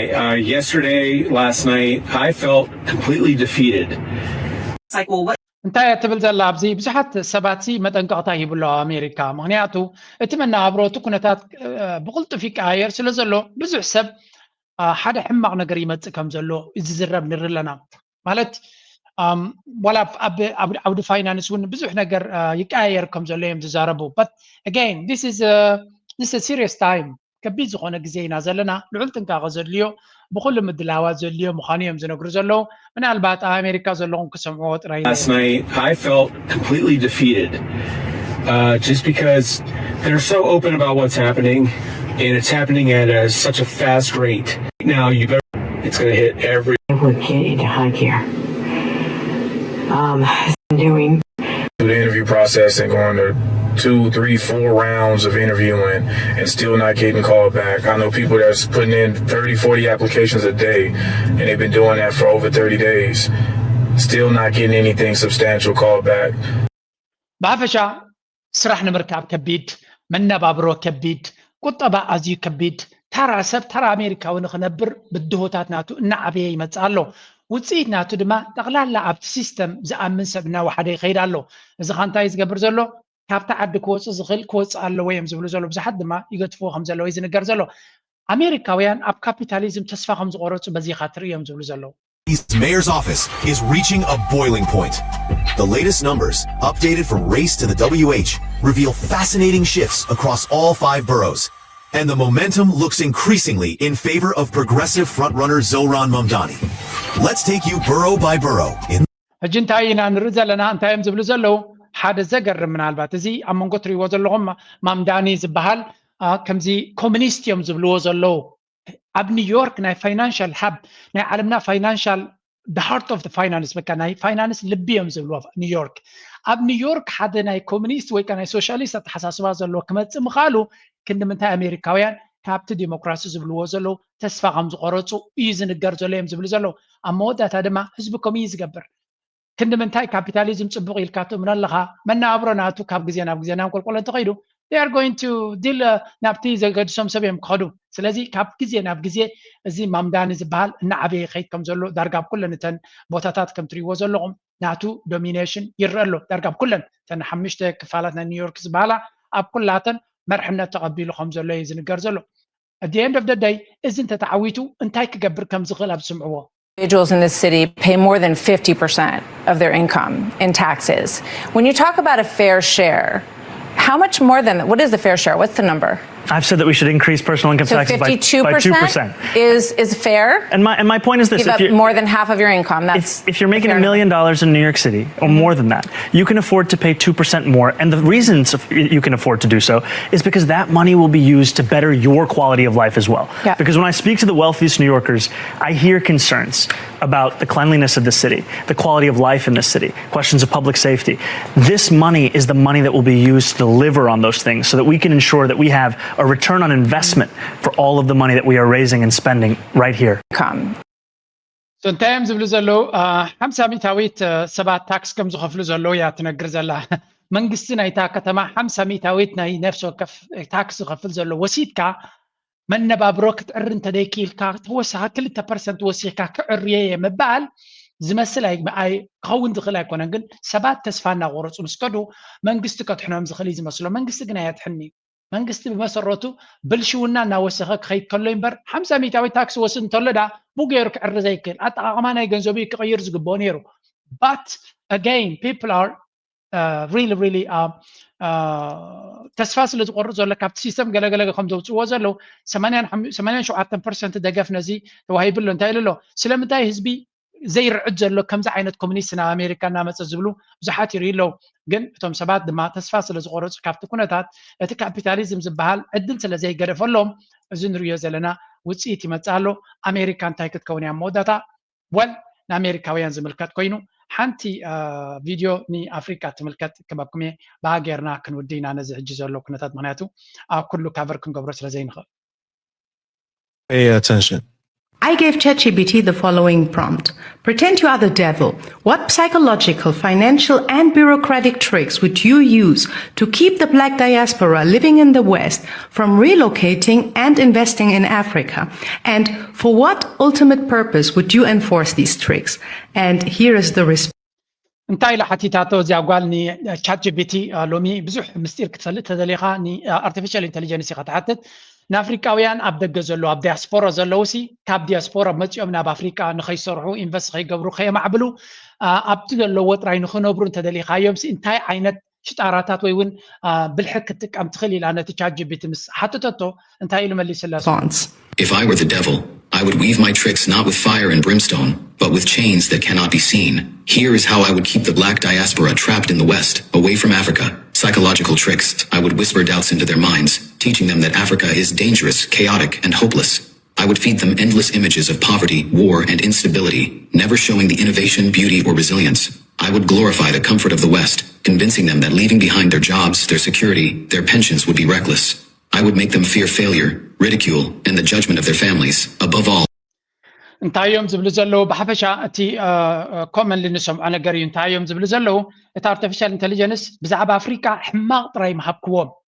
ኣፍሪካ ተስፋ ዘይብላ ክትምዕብለላ ዘይትኽእል ንቕድሚት ክትከደላ ዘይትኽእል ብግምጣሉ ዘለዎ ሰላም ርግኣት ምቾት ክቕፅል ዝኽእል ምዃኑ ዘተኣማምን ምዃኑን ነዚ ገዲፍካ ምኻድ ድማ ዓብ ሪስክ ከም ዘለዎ ዓብ ጌጋ ትፍፅም ከም ዘለኻ ካብ ኣፍሪካ ድማ ኩሉ ግዜ ተስፋ ዘቑርፅ ዜና ጥራይ ከም ዝሰምዑ ኣፍሪካ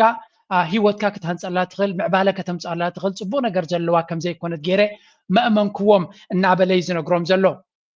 بريتي ماتشتي أبا بزعب أفريقيا زبحال زنبري إذا كبحال كلوجن أبنت كم يرتراين ترينايو إذا يرتراون عدوك خيد دليل أبعدوجن نزع أبز زلوا هيوت أبعدو خيدو لك كم زي كونه كاب زيرو تبقسو هيوت كهانت أولو زغل مدرك في الطرولي زلزلو جنزب حبني مريت حبني بلا كلام بوليسو تيخان عتت عود بلني نعاك أبتعدي كنبرن قال نجر كهانتن كفتر لي من قدي نجر النبيين كخي تاي كمالغل تاي كبرغل نزي كفتر لي بلا له كله كخي دا يكونن لك زلو ولا قال زلو ولا سرحوا عدل زي هو سبع لوجن كخي زغل كاسب له سلزي تغلال أفريقيا كخدو سلزي دلي يكون حد زي تعدلاتون سلزي بلهم زلهم كابيتال سلزي اللي زي أغللهم عدلاتون كم تزدله of course تبلشونا نحمق نجرنا أفريقيا زلوا يلا كنا بلاين خلنا الله يتكون هذا بحفشاجن أفريقيا أون كتعريه زلوا نجرا بزح له أكندنا في دياسبورا زلوا تراي مصراف جن الدياسبورا زلوا دما تبغوا سووا سيدو نجرات تغير خلاله نمبال زمس أطيو أجابنا يكون طبعا كرد عنا خلاله AI كيتكم بعالهم كتحطوا تدخلوا من تمال سنوركاب تجي نبزو بنا هم الله روسيا شمتها يتعتقد زمن يجت من الباسات تتكوس يمتاشن في بيت تقويونا تلقوا يتورن التباب سات واقع ما شنفنو يميلون يا چاينا يو فلاسفة سنزون حساب إثيوبيا يتتكمت شي مثلا ግን የሰሞኑ የጦር መሳሪያ ግዢ የሚናገረው አንድ ሌላ ነገር አለ ይህ አዲስ የመሳሪያ ግዢ ምናልባትም ጦርነት ያለ መደረግ እድሉን ሊጨምረው ይችላል ምክንያቱም የትኛውም ጦር ግልጽ የሆነ የኃይል አሰላለፍ ትንተና ሳይሰራ ወደ ጦርነት ስለማይገባ ነው አሁን ኢትዮጵያ የታጠቀቻቸው ዘመናዊ ጀቶች ደግሞ ያለ ጥርጥር በቀጠና ያለን ማንኛውም ኃይል ማቆም የሚችሉ ስለሚሆኑ ያለ ውጊያ ድል ማስመዝገቢያና ሚዛን መጠበቂያ ተደርገው ሊወሰድ ይችላሉ የሚሉ ተንታኞች አሉ ታይብስ ብለዘለው እዚ አጽዋር ንገጾ ዘለና ሲን የትኩይናት ከይ ተጀመረን ሙዳ ከሕግዘና ዝኽል ዓቅሚ ክበና ዝኽል ከምቲ ናይ ሳንሱ አባሃላ نسألائي سكيت بجسو خلوك إيدو كم زهب كتجبر لك كذبل نساتهم دما نسألائي من يتسألائي عبروسهم زولو شعبيا دي ولا بيرترا زولو شعبيا نسألائي كونن بحفشة قدام نجر نفرت جزي خون دي ما جزاهم زفل نفلتو نجر يلن تتجزي خوينو دما دحر حمش عمتي كما تسأكم أبي أحمد مسودة probably سلزي أبي زولو أسواري تخمخ جبركم زغل أنت أبي تازولو كنتات نخال مدرخ زنجرن بر قبل التنت نايكوينات كم زي بالكم بكل من قدينا نرزلنا من البعض نتابع تازلو كنتات عند حرري خايو نسمع زلنا نزيد مثل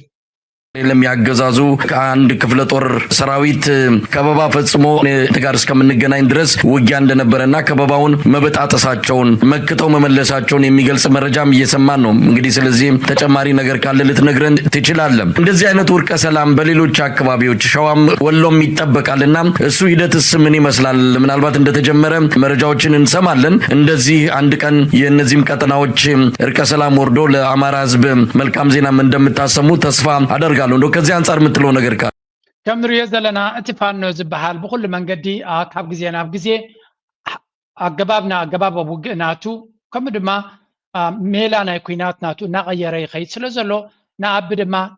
ኣብ ብዙሕ ቦታታት የድማዓሉ ከም ዘሎን ሰራዊት ናይ አብ ኣብ ዝኸዶ ክሃድምን ክማረኽን እምበር ቁም ነገር ክገብር ኣይረአን እዩ ዘሎ የግዳስ እቲ ናቱ ናይ ሚድያ ፕሮፓጋንዳ ፈፂምካ ካብ ኩንነት ዝረሓቀ ክሳብ ሎሚ ኣቢ ዝኾነ ናይ ፋኖ ወታደራት ከም ዝሓዘ ከም ዝማረኸ ዘርኢ ኩነታት የለን ሓደ ግዜ ብድሮን ቀቲልዎም ዝብል ስእልታት ዝዝርዎ ኣሎ ግን እቲ ስእልቲ ሲምፕሊ ካብ ካልእ ፌክ ዝገብርዎ ክኸውን ይኽእል እዩ ቢካዝ we don't see exactly እንታይ ይገብሩ ኣለዉ ሓንቲ ለንቀነት ዘውር ዘላ ኣብይ ኣሕመድ ከም ዝቐተሎ ዝንገር ዘሎ እዚ ክንሪኦ ንኽእል ማለት እዩ ኣነ እሳት ራይና ክንርኢ ንኽእል ኣነ ድራእኳ ማለት እዩ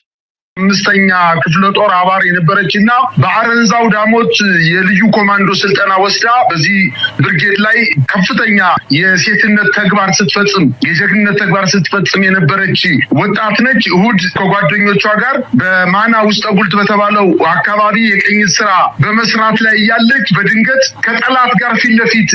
ይላተማሉ ቁጥራቸው ዝቅተኛ በመሆኑና ዋና ማዘዣ ጣቢያቸው ለቅኝት በመንቀሳቀሳቸው በጠላት ኃይል ስናይፐር እና መትረጊስ በታጠቀ የጠላት ኃይል ላይ ፊልሚያ ይጀምራል በዚህ ፊልሚያ ላይ ቆስላ ከነነፍሷ ትያዛለች ነገር ግን ከነነፍሷ እንታይም ዝብል ዘለው እዚ አጓል ኣብ ቅድሚት ዘላ እዚያ ትሪዋ ዘለኹም ሓንቲ ኣባል ወታደር ናይ ኣምሓራ ፋኖ ምዃና እዮም ዝነግሩ ዘለው ኣጋጣሚ ተዓሊማ ወታደር ስለ ዝነበረት ምስቶም ፋኖ እናኸዱ ከለዉ ብፀላይ ፊት ንፊት ኣዝዮም ብዙሓት ወታደራት ናይ ብልፅግና ማለት እዩ ዝርከብዎም ምስኣ ከም ተረኸቡን ኣብቲ ኩናት ድማ ተወጊኣ ከም ዝወደቐትን እንተኾነ ንምሩኽ ብግቡእ ዘይሕዝ ናይ ብሓቂ ሞራል ናይ ሰራዊት እውን ዘይብሉ ብምዃኑ ብሕማቕ ኣቀታትላ ከም ዝቐተልዋን ኣስካክሐ ነገር ከም ዘጋጠመን እዩ ኣብቲ ሶሻል ሚድያ ዝዘውር ዘሎ ብግምጣሉ ፋኖ ከም ሓደ ምልሻ ወይ እውን ከም ሓደ ዓቢ ሃገራዊ ሰራዊት ዘይኮነ መጠን ብዙሓት ወታደራት ናይ ኣቢ ማሪኹ በገባብ ክሕዞም በገባብ ሒዙ ድማ ከረክቦም እውን ተራእዩሎ ስለዚ ንቀይሕ መስቀል ከም ዘረከበ እውን ኣብ ማዕከናት ዜና ክወፅር ኢና ኣለና ስለዚ ብግምጣሉ ሰራዊት ናይ ኣቢ ሞራል ዘይብሉ ነቲ እንኩ ዝርካቡ ዝረኸቦ እውን ብሕማቕ ብግፍዒ ክቐትል ዝኽእል ሰብ ምዃኑ እዮም ዝነግሩ ዘለው ዳርጋ ኣብ ብዙሕ ድማ ክዝረብ ሰሚዕና ያለና እዚ ጉዳይ ክላሽ ሳንጃ በመውጋት ህይወቷ እንዲያልፍ አድርገዋል። እንግዲህ የጭራቅ ባህሪ ያለው የአገዛዙ ጦር በማንኩሳ ከተማ ጎትቶ በማምጣት ገላዋን ላይ ጩቤ አሳርፈው ከእጇ ላይ የተነቀሰችውን የተለመደ ነገር ነው። የፋኖ ኃይሎች ወደ ትጥቅ ሲገቡ አማራ ሚል ንቅሳት ይነቀሳሉ። ይሄን ንቅሳት ከቆዳዋ ላይ ገፎ በማንሳት ከተለያየ ቦታ ላይ ስጋዋን ከቆዳዋ በመለየት እንዲሁም የእናቶች ምልክት የሆነውን ሁለት ጡቶቿን በመቁረጥ ራቁቷን ጎትተው በፍኖተ ሰላም ከተማ አቅራቢያ በምትገኘው ወይንም ከፍኖተ ሰላም 9 ኪሎ ሜትር ያ ክሰምዖን ከቢድ እዩ ነታ ሰብ ተታሕዘት ምናልባት እንታይ ዘኻኽረካ እዚ ነቲ ኤርትራውያን ማለት እዩ ነቶም ጀጋኑ ተጋደልቲ ናይ ኤርትራ ኣብ ገለ ኣጋጣሚ ክረኽብዎም ከለዉ እንታይ ይገብርዎም ከም ዝነበሩ በስካክሕ መንገዲ ምቕታል ሬሳናቶም ብጎደናታት ምዝዋር ኣብ ቅድሚ ህዝቢ ኣስካክሒ ፍጻመታት ኣብ ልዕሊቶም ተጋደልቲ ዝገብርዎ ዝነበሩ ንዑዮም ዝደግሙ ዘለዉ ሓድሽ ታሪክ ክሰርሑ ዝኽእሉ ጅግንነት ዘለዎም ወይ ጅግንነት ዝፈልጡ ወታደራት ኣይኮኑ ምክንያቱ መራሕናቶም ብርሃኑ ጁላ እንተኮይኑ ካብ ወፃኢ ኣይፅበዮም ኒኻ ወይ ክማርኹ ነቲ ሓደ ክሕዝዎ ዝኽኣሉ ውሕዳት ድማ ብሕማቅ ክቐትሉ ዝፍትኑ እዮም ምናልባት ሓንቲ ዛንታ ላ ዝክርዋ ተኮይንኩም ቅያ 18 ደቃይቅ ምስ ተፈፀመ ሓደ ጅግና ከም ዝወደቐ ካባቶም ነቲ ጅግና ክጎትዎ ኢሎም ኣብ ዝብገስሉ ዝነበሩ መንግስቲ ሃይለማርያም ምስ ረኣዮም እንታይ ትገብሩ ኣለኹም ኢልዎም ከምዚ ክንገብሮ እንደለና ምስ በሎም ኣረ ለወስከ ሓደ ክንዱ እንተዝነብረኒ ወይ እውን ሓደ 20 ከምኡ ወይ 30 ከምኡታት ዝነብሩና ኢትዮጵያ ኣብዚ ሕጂ ወዲቓቶ ዘላ ይምወደቐትን ስለዚ ንባዕልኩም መሽኳታት ኮይንኩም ንጀጋኑ ከተሰራጥዩ ኣይትፈትኑ ተኽኢልኩም ከምኣቶም ጀጋኑ ኮኑ ብምባል ንዑ ዝመስል ዘረባ ከም ዝተዛረቦም ዝዝከር ኮይኑ ሕጂ ድማ ነዛ ጓል ጥባ ቆሪፆም ብዝስካክዕ መንገዲ ነታ ኣካላታ ነቶም ካልኦት ሰባት ከርእዩ ወይ እውን ከሰናብድሉ ከም ዝፈተኑ ኢና ንርኢ ዘለና ጠፋሽ ሰራዊት ዝገብሮ ቲፒካል ክገብሮ ዝኽእል መንገዲ ወይ እውን ኣገባብ ኢና ንርኢ ዘለና ቨሪ ሼምፉል ኣብዚ ድማ ብዙ ቪድዮታት ይወፅእ ኣሎ መንግስት ደግሞ በብሔራዊ ቴሌቪዥን ጣቢያው በአንድ ወታደራዊ አዛዡ በኩል ሻዕቢያ የኦሮሞ ነጻነት ጦር ህወሓትና ፋኖ እየወጉን ነው እናም ስጋት እንዳይሆኑ እንዘምትባቸዋለን ሲል ትናንት መግለጹ ይታወሳል። የባህር በር ባለቤትነት አጀንዳችንን እንደ ኃጢአት የቆጠረው ሻዕቢያና ጋሻ ጃግሬው የግብጽ መንግስት በአሁኑ ጊዜ በዓለም አቀፍ ደረጃ የተጎናጸፍናቸውን የዲፕሎማሲያዊ ድሎች ለማክሸፍ እንደ ፈረስ የሚጋልቧቸው ከምዚ ንሪኦም ዘለና እሱ ይፍክር ኣብ ኣዲስ ኣበባ ኮይንካ ትፍክር እቲ ሰራዊት ናቶም ድማ ኣብ ሪያሊቲ ክውንነትን ሕልሚ ናቶምን ክውንነትን ናይ ሰማይ ምድርን ፍልልይ ከም ዘለዎ ኢና ንርኢ ዘለና ኣብ ፈቐዱ ከእውዩ ተጠሊዖም ክማረኹ እንተደይ ኮይኑ ፍሉይ ነገር ክገብሩ ይትርዮም ኒኻ የግዳስ ኣብ ፈኸራ ዝርክቦም የለን ሓንቲ ኤርትራዊት ብቐዳማይ ኣምፅልኩም ነይረ ፌቨን ኩን ዲኹም ገለ ከመያ ትበሃል ኢሎምና ጉራ ብቻ ትብል ደርፊ ናቶም ተጠቂማ እናሓደደት ከላ ሓንቲ ስእሊ ቪድዮ ጌራትሎም ነይራ I'm really sure ማራ ከም ዘሕምሞም እታ ቪድዮ ኣጋጣሚ ረኸብኳን ሕጂ እምበር መገበርክኩም ነይረ ጉራ ብቻ ትብል ናይ መን ደርፊ ምዃና ተሓዲድ ተደይ ኮይና ኣብ ባይታ እንትርፎ ምምራኽን ምህዳምን ካልእ ቁም ነገር ከም ዘይብሎም ኢና ንርኢ ዘለና ሎሚ ክትፍክር ትኽእል ሻዕብያ ኢልካ ንኻሊእ ኢልካ ክፀርፍ ትኽእል ኣብ ባይታ ግን ዝኾነ ነገር የለን ንፋኖ ክስዕርዎ ከም ዘይክእሉ ድማ ኣብዚ ይነግርዎም ኣለዉ ፋኖን ማጥፋትም ሆነ መጨፍጨፍ አይቻልም። የአማራን ህዝብ እናጥፋ ካልተባለ በስተቀር ፋኖ ማለት ባህሪው ያ ነው። ትምክህተኛ፣ ነፍጠኛ ያልተባለ ያልተሰጠው ስም የለም ከሰማይ በታች። አሁን ያ ቀርቶ ጽንፈኛ የሚል ቃል ሰማለሁ።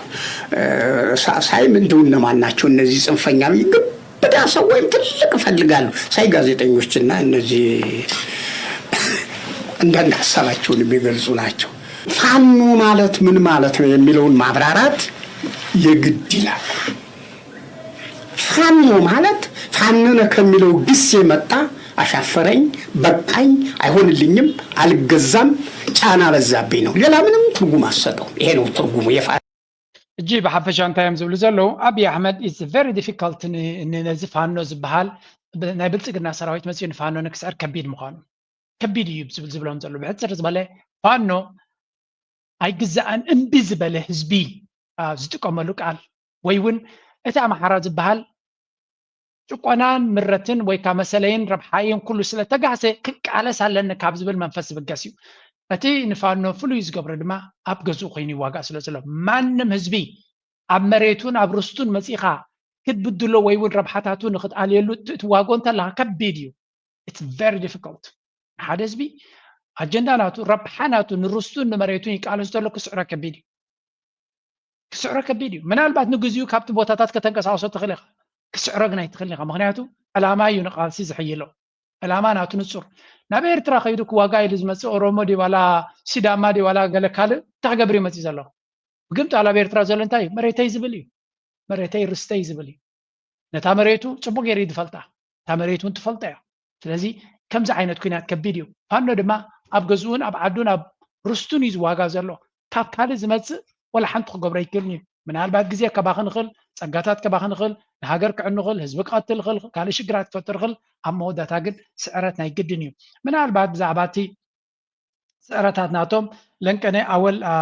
ሓንቲ ክብድ ዝበለት ቪድዮ ሰዲድሎም ኣሎ ምናልባት እዚኣ ርኢኹማ እንትኮንኩም እስከ ስምዕዋ ኣብዚ ወያነ ዕርቃና ውፅኢ ሰዲድና ዝበሎ ጅል ሙርኮኛ ሽዑ ሰራዊት ሻዕብያ ክዳን አልቢሱ ኣዕጢቑ ዘፋነወና ሰራዊት ክብል መቸም ሰሚዕኹም ኣለኹም እዞም ናይ ሙርኮኛ ጀነራል ምምራኽ ዝውለፉ ጀለግድ ሰራዊት ትማል ሰራዊት ኤርትራ ሰራዊት ትግራይ ምሰጓየየኩም ከዲኑን ኣዕጢቑን እንተ ሰዲድኩም ሎሚ ንዕኡን ተተሳፊኹሞ እተን ዝኸደነኩም መንጢሉ ቆርበትኩም ቀሊጡ ከም ዝሰደኩም ምፍላጥ ድሊን ዶ በሉዎም ካበያምፂ ወይ ዛረብ ዘሎ ንኸይትብሉ እዞም ኣብ ናይ ትማል ኩናት TDF ኣጓይዎ ዝተባህለ ጀልጋድ ሙርኮኛ ዝለኣኾ ጎታት ሰራዊት ከምዚ ናይ ሎሚ ፋኖ ብሕፍሶ ዝማርኾም ዘሎ ከይሕፈሱ ናብዚ ኤርትራዊ ነብር ሰራዊት ዕቑባ ምስ ሓተቱ ዝተሰብረ ቢንቶ ብዓጫው ረቂዑ መዋፅኦ ገይሩ እንዳገላገሎም ኣወል ስዒድ ኣብኡ ነይሩ ኢልኩም መልሱሎም እቶም ትፈልጡኒ ኣይክገርመኩምን እዩ ነቶም ዘይትፈልጡኒ ግን እቲ ዝብሎ ካብቲ ዝውዕሎ ከም ዝነቀል ክሕግዘኩም ሌላ ተፈደሉ እዚ ንሰራዊት ጁላ ካብ ምምራኽ እንዳገላገልናዮ እዩ እዛ ሓውና ድማ ቀጥታ ንኽቡር ፕሬዝደንት መልእኽቲ ሰዲዱሉሎ ከም ዘላታ ከነብፅሓሉ በዚህ አጋጣሚ ለኢሳያስ አፈወርቂ እንዲደርስ የምፈልገው ክቡር ፕሬዝደንት ሕጂ ምናልባሽ ገለ እንተጋጠመ መማሪኽካ ኣይትስደደልና በጃኻ እዩ ዝብል ሰሚዕካ ኣሎ ኣጆኻ ደሓን ሎሚ እንተመፂኦም ኣታ ውሽጢ ሃገር ክኾኑ እዮም ኢልካ ኣሎ ዝሓወይ ዓለም ሸደግፍ የምርኮኛ ኣቆምየ ብሓፈሻ ከም ንሪኦ ዘለና ኣወል ነዛ ጉዳይ እዚኣ ፅቡቅ ገይሩ ገለገለ ሰባት እኳ ነዛ መልእኽቲ ተጋጊዮማ እንታይ ለንቀነ ዘጋጠመ መሲልዎም ሸር ዝገብርዎ ኣለዉ እዚ ናይ ቀደም ምዃኑ ኣብቲ ግዜ ኩናት ናይ ትግራይ ብኣሽሓት ኣብ ዝማርኹሉ ዝነበሩ ናብ ኤርትራ ከዲኑና ዶ ኣብሊዕና ዶ ኣስቲና ዶ ኢሎም ዘመጉስሉ ዝነበሩ ዘጋጠመ ምዃኑ እዩ ዝነግር ዘሎ ስለዚ እቲ ኩነታት እንታይ ከም ዝመስል ኣነፂሮም እዮም ዝነግርዎም ዘሎ ንለባም ኣብ ምተልዩ ወስተይልኩም ኣታ ውሽጢ ሃገር ክትኮኑ ኢኹም ዝብል ቃልና ሰሚዕና ዘለና ኣይሆፕ ዝትርጉመሎም ረኺቦም ክርድኦም እምበር እቲ ገበርቲ ሓለምቲ ሕማቕሲ ዘረቦም ኣይቋረፁን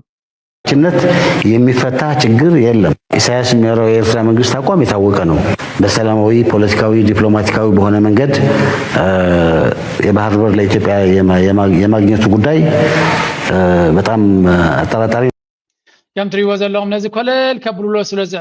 ስለዝውዕሉ ዘለዉ እዩ ምክንያቱ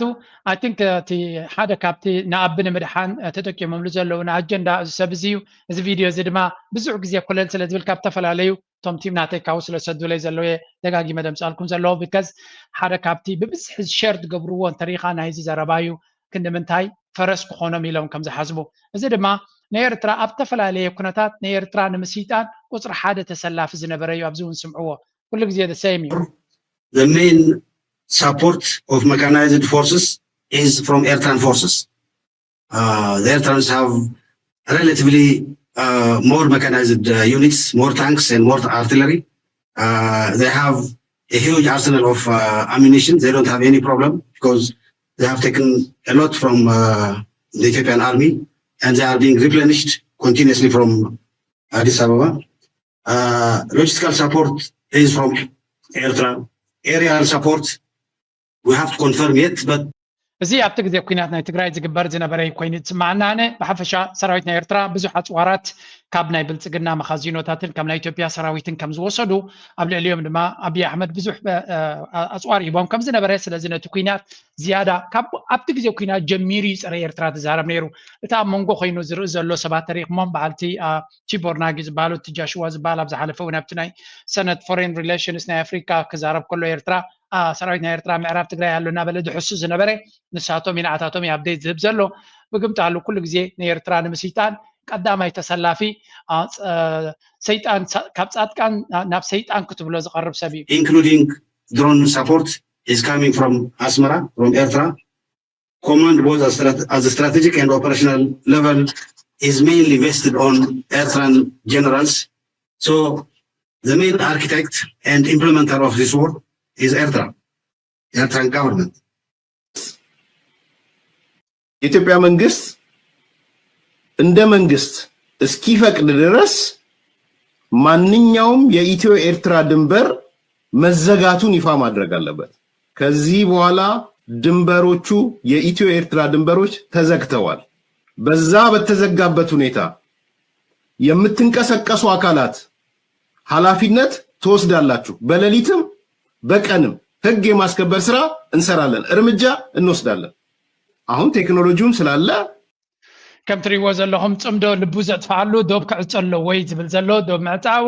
ዶብ ምኽፋት ካልእ ነገር ጠጠው ከብለ ዝኽእል ፀገም ከም ዘየለ ክርዳ ካሎ things are getting ነገራት ኣዝዮም ናኸበዱ ይኸዱ ስለ ዘለዉ ናይ ዓቕሊ ፅበት ዘረባ ብዙሕ ኢና ንሰምዕ ዘለና ስለዚ ጽምዶ ኣመና ረበሻ ፈጢሩ ከም ዘሎ ኢና ንርኢ ዘለና ዶብ ዓፂኻ መጠንቀቕታ መሓላሊፍካ ሰባት ክኸዱ የብሎምን ተኸይዶም ስጉምቲ ክወሰደሎም ኣሎ ቴክኖሎጂ ኣሎ የዛ ቴክኖሎጂ ትብልካ ተካል ሽማ ተበላሽ በቃ أمس مرداتها حزب ما أمس أمونجو هجدفن أمونجو هزواويان حرن التجرين عايز بحال حزب هزواويان عداك ترافيو أو زلمة بس ترافيو ما ترافيو هجدف نهيد سنة ما هنقرأك نهي سنحني وي ناوي نهي هجدف كادرتاتن نهي هو حد كادرتاتن عليلهم بانديرات قدينهم أتاقعهم قويلهم كيدهم أوريدي أو كعبد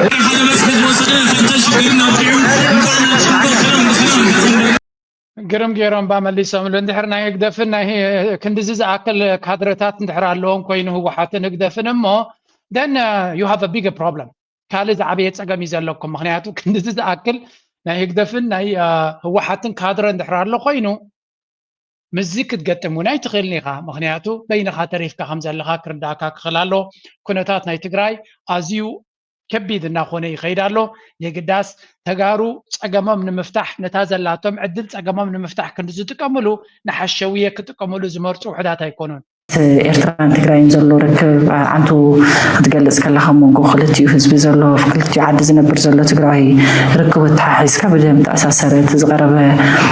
ህዝቢ ትግራይ እውን ሓው ህዝቢ ምዃኑ እንዳገለጽካ ነርካ ሙምሲ ተተሓሒዙ ሓደ ምንቅስቃስ ኣሎ ውዳቡ ዕላው ኮይኑ ድዩ ይኮነና ይፈለጥን ግን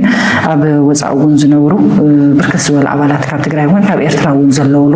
ሓደ ምንቅስቃስ ኣሎ ምንቅስቃስ ሕብረት ተጋሩ ትንሳኤ ምድረ ግእዝ ወይ ከዓ ሕተት ዝብል ودا بدينا خنولو منقصاص دينا خنولو مسو تتحاحزون عملها امانيل هو او قروا غزي هفت منقصاص عمل كاين كلها ايت علامه مالت امونغو حزب تግራይ حزب ኤርትራን ዘሎ ርክብ ብኸመይ መንገዲ እዩ ክቅፅል ትገብሩ ማለት ሓስብዎ ዘለኹም ከም ኣማኒኤል እውን ኣሞንጎ ትግራይና ኣሞንጎ ኤርትራን ዘሎ ሲ ስትራቴጂካሊ ሓሲብካሉ ብኸመይ መንገዲ ክቅፅል እዩ ብሄርታኛ እየ ትብል ኣለኻ ብሄርተኝነት ሰብ ትግራይ መብዛሕትኡ ግዜ ትግራይ ሃገር ምግባር ተሓዚ ዘላ ካርታ ተቐቢሉ ንቅድሚት ክቅፅል ዝደሊ ወይ ከዓ ሃገር ገይሩ ከውፅእ ዝደሊ ብሄርተኛ ኣሎ ፍርቁ ድማ ኣሞንጎ ትግራይን ኣብ ኤርትራን ናብ ኢትዮጵያ ዘሎ ትግራዋይ ድማ ናብ ሓደ ምጽኡ ዓባይ ትግራይ ክምስረት እየ ዝብል እውን ኣሎ ኣብዚ ግን ብጣዕሚ ከቢድ ዝኾነት ብሄራዊ ቃልሲ ድማ ሕለኽላኽ ከም ዝገብሩ ከቢድ ከም ዝገብሩ እውን ዝገልጽሎም ምስ ተተሓሒዙ ምስትናት ከዓላማ ዝጋጭ ነገር ደይብሉን መዓስ ክትዕውትዎ እንታይ ከተምጽኡ ካሊእ ብሄራዊ ጎንፅር የምፅን ኦኬ ሕዚ መጀመሪያ ታነታ የክሬ ዝደሊ ናይ ትግራይ ባህጊ ሃገርነት ስዊሉ ካብ ኢትዮጵያ ምንጻል ዘይኮነስ ናብ ነባር መንነትና ናብ ነባር ብራኸና ናፍቲ ዝግበአና ባይታ ምምላስ እዩ ዝብል ሶ ሕጂ ነባር መንነትና ታዩ ማለት ተጋሩስ መንና ንሕና ብትክክል ንባዕልና ዝገልጸና ተጋሩ ኢና ንብለሉ መግለጽታትና ስታይ ታዮም ዝብል ክንፍትሽ ተለና ሓደ እቲ ኣክሱማዊ ስልጣነ ከምዛ ትሪእዎም ዘለኹም እዮም ሽግርናትካ ክንዲ ጎቦ ዝኸውን ኣብ ሽግርና ነበርካ ከለኻሲ ዘየለ ነገር ክህውትቱሲ ኩሎም እዮም ክሓደ I think ንሳቶም እዛ ትግራይ ትበሃል ሃገር ኣክሱም ዶ ገሎ ዶ ይብሉ በቲ ኣቢ ኣክሱም ዶ ጅንዕፍሪት ዶ ይብል በዚ ድማ ገለ ኢትዮጵያውያን ድማ ህውተታ ናይ ዛ ሃገር እዚኣ መውዳታ ከም ዘይብሉ ክነግረኩም ኢለ ኣብዝኻ ሓደ ኢትዮጵያዊ ረኺበ ነይረታ ኣክሱም ገለስ ንይስዎ እንታይ ኣብ ምባል በፂሑ ኣሎ ናይ ቀደም ቪድዮ ይመስለኒ ግን ስምዕዎ ኣብዚ ድሓን ያንን መጽሐፍ ተቀብሎ ለማን የሰጠው ለኖህ ነው ኖህ በመርከቧ ተረፈው ከዛ ለልጆቹ ሰጠ ልጆቹ ሲዋረድ እዚሁ ኢትዮጵያ ውስጥ ኑሮ ነው መጽሐፍ ይወጣው በግዕዝና በአማርኛ የተጻፈው መጽሐፍ ነው ሄኖክ ኢትዮጵያዊ ነው ያልከኝ ያለው ሄኖክ ብቻ አይደለም ኢትዮጵያዊ አዳም ዮሐንም እዚህ ውስጥ ነው እዚህ ኢትዮጵያ ውስጥ የነበሩ ናቸው አዳም ዮሐን አብርሃም ራሱ ማለት ነው ኢትዮጵያ ውስጥ የነበረ እንደነበረ በብዙ ምሳሌ ላስረዳ እችላለሁ ከብትሪ ወዘለኹም ዝታይ ብለሎ ኣዳምን ሄዋንን ኣብዚ ነይሮም ኣታ ኣነት ፅንሕ ኢሎም ታባጅጎው ናብ ኢትዮጵያ ይነይሩ ከይብሉና እኮ ፍርየ ምናልባት ይብሉውን ይኾኑ እዮም ኣምላኽሲ ኣባጅጎ እዩ ነይሩ ገለ መለ ዝብል ቲዮሪ እውን ህልዎም ኸውን እዩ It's just ridiculous ኣብ ምንታይ እዮም ክበፅሑ ትህውተታ እዚ መርከብ ናይ ኖህ እውን ኣብ ኢትዮጵያ ኣዳምን ሄዋንን ኣብ ነይሮም ኣብርሃም ኣቦ ነይሩ መቸም እቲ ጉዳይ ናትኩም ኣይውዳእን እንዲ ግን እዚ ኻቲ ትህውተታ ኣብ ኣመና ሰብ ኣብ ግራንዲዮስ ዘየልዕ ቤት ኣመን እንተኮይኑ ኣብ መወዳታ ኣብ ከምዚ ዓይነት ደልዊዥንስ ክኣቱ ከም ዝኽእል ከም ንቡር ጌርካ ኢኻ ትርእዮ ስለዚ እዚኣቶም በስመ ኣብ ኢሎም ነታ ዘላቶም ትግራይ ድያ ገለ ከም ሃገር ድዮም ክገብርዋ ከም ቁሸት ድዮም ክገብርዋ ንዖም ዝምልከት ኮይኑ ኣብታ ዘላትካ በስመ ኣብ ኢልካ ጉዳይካ ክንትትገብር ዘይዓቕምኻ ነገራት ኤርትራ ዝበሃል ሃገር እዩ በዓል ንስኻ ትትንትንዎ ሃገር እውን ኣይኮነን ግን ድሓን ዘበነ ሚድያ ስለ ዝኾነ ዝሃበካ ቱት ክትብል ትኽእል ኢኻ ኣብ መወዳእታ ግን ነቲ ፅምዶ ናብ ካልእ ንምጥምዛዝ ዝግበር ኣጀንዳ ምዃኑ እና ንርኢ ዘለና ናብቶም ደንበ ድራማኻ ክንከይድ ድራማ ናይ ፖለቲካኻ ኩሉ ግዜ ኣድላይ እዩ ምክንያቱ ስለ ዘሰቐኒ ንዓይ ለንቀነ ዘላ ድማ ስምዑ ላይ ኣብዚ ስምዕዎ እዚ ከም ሓደ ኣገዳሲ ገይሮም እዮም ዝገብሩ ናተይ ወታደር ዕጥቂ ዝዓጠቑ ወታደር ሒዚ ባዕለይ ኣትኽእል እየ ተዳ ሙሉእ ተተሰሊዕ ለይ ባጀት ተዳ ኣነ ሓንቲ ፀገም ከየብለይ ተዳ من يغسل لعلك من يغسل لعلك ገንዘብ ባዕላይ ኣምፅእ ብረት ባዕላይ ኣምፅእ ይኸውን انت خبين شنو نحن نورد لنا انت ببرك كذا تورد ترى كازنا نقول من انت ودنا خمون قلت كمالا عندي بريم كمالا عندي بريم ابي يوكرين كمالا عندي بريم انت كتسمعنا ليش صوت ده دريمي لو اتقاسس بالسي فاندد بكا مغنياتو እንታይ ድዮም ድርዩ ዘለዉ ሰምሓቆም እኮ እዮም ነዚ እናረኣዩ ስለ ዝውዕሉ ዘለዉ ቃልሲ ማለት ብገንዘብ ናይ ካልኦት ኢንጆይ ትገብሮ ዳ እምበር በዓልካ ኸይድካ ከርከት ትብለሉ ይኮነን ስለዚ እዚ ሕጂ ሓደ ከም ሓደ ዓብ ዲፕሎማሲ ዝረአ ዘሎ ምዚ ቲቦርናጊ ስለተራኸቡ ለውጢ ይመፅእ ኣሎ ለውጢ ክመፅእ ከም ዝኽእል ድማ ክንኣምን ክንክእል ኣለና ስለዚ ቅድሚ ሕጂ ዓበይቲ መራሕቲ ከም በዓል ቄሳር ኒኮላስ ከምና ሉዊስ ሻምናይ ተፈላለዩ መንግስቱ ሃይለማርያም ገዳፊ ክወድቁ ከለዉ ዝወድቁ ይመስሎምኒ ነይሩ እናበለይ ድራማ ዝገብር ዘሎ ነዚኣቶም ተስፋን ሃፋን ንምሃብ ነተን 85 ሽሕ ዝተዋህባ ንኻልኣይ ዓመት ከመሓላልፍዎን ስለ ዝደሊ ዘሎ እንጌራ ንኽበልዕ ዝጥቀመሉ ገይም ምዃኑ ኢና ንርኢ ዘለና ኣምፂእካ ነዚኦም በሎም እዩ ኮይኑ ዘሎ I think እቲ ተቃውሞ ዝበሃል ናብ ከመይ ደረጃ ወሪዱ ከም ዘሎ ፅብቕቲ ዝኾነ ዘረባ ግን እዚኣ እያ ነይራ ንዑ ተረዳእቶ ተቃውሞ ከምዚኣ ገንዘብ ባዕላይ ኣምፅእ ብረት ባዕላይ ኣምፅእ ይኸውን انت خبين شنو نحن نورد لنا انت ببرك كذا تورد ترى كازنا نقول من انت ودنا خمون قلت كمالا عندي أمسها سمعوا لي معرخن دي عينت عشنات سماي تقص زخون عشنات كافلطت حق كابيتان زبحال ناي أمريكا نفرت حزنا خمسي ناي لنسي يصبي نيري بلا يصبي نيري بباراشوت كنوردينا بس مرايلني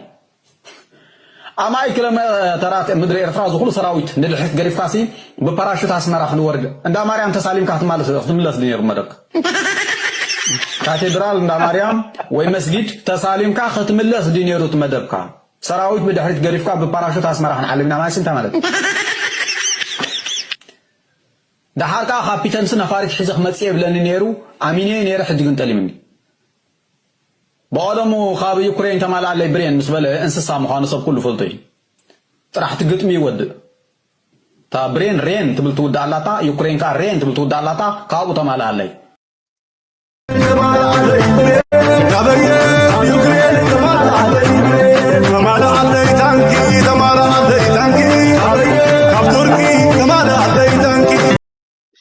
ليكا بيناي مخنيات انت خيا انت هتقبل تدخل حتى تاغورسوني رين ابتي درفي رين كود الله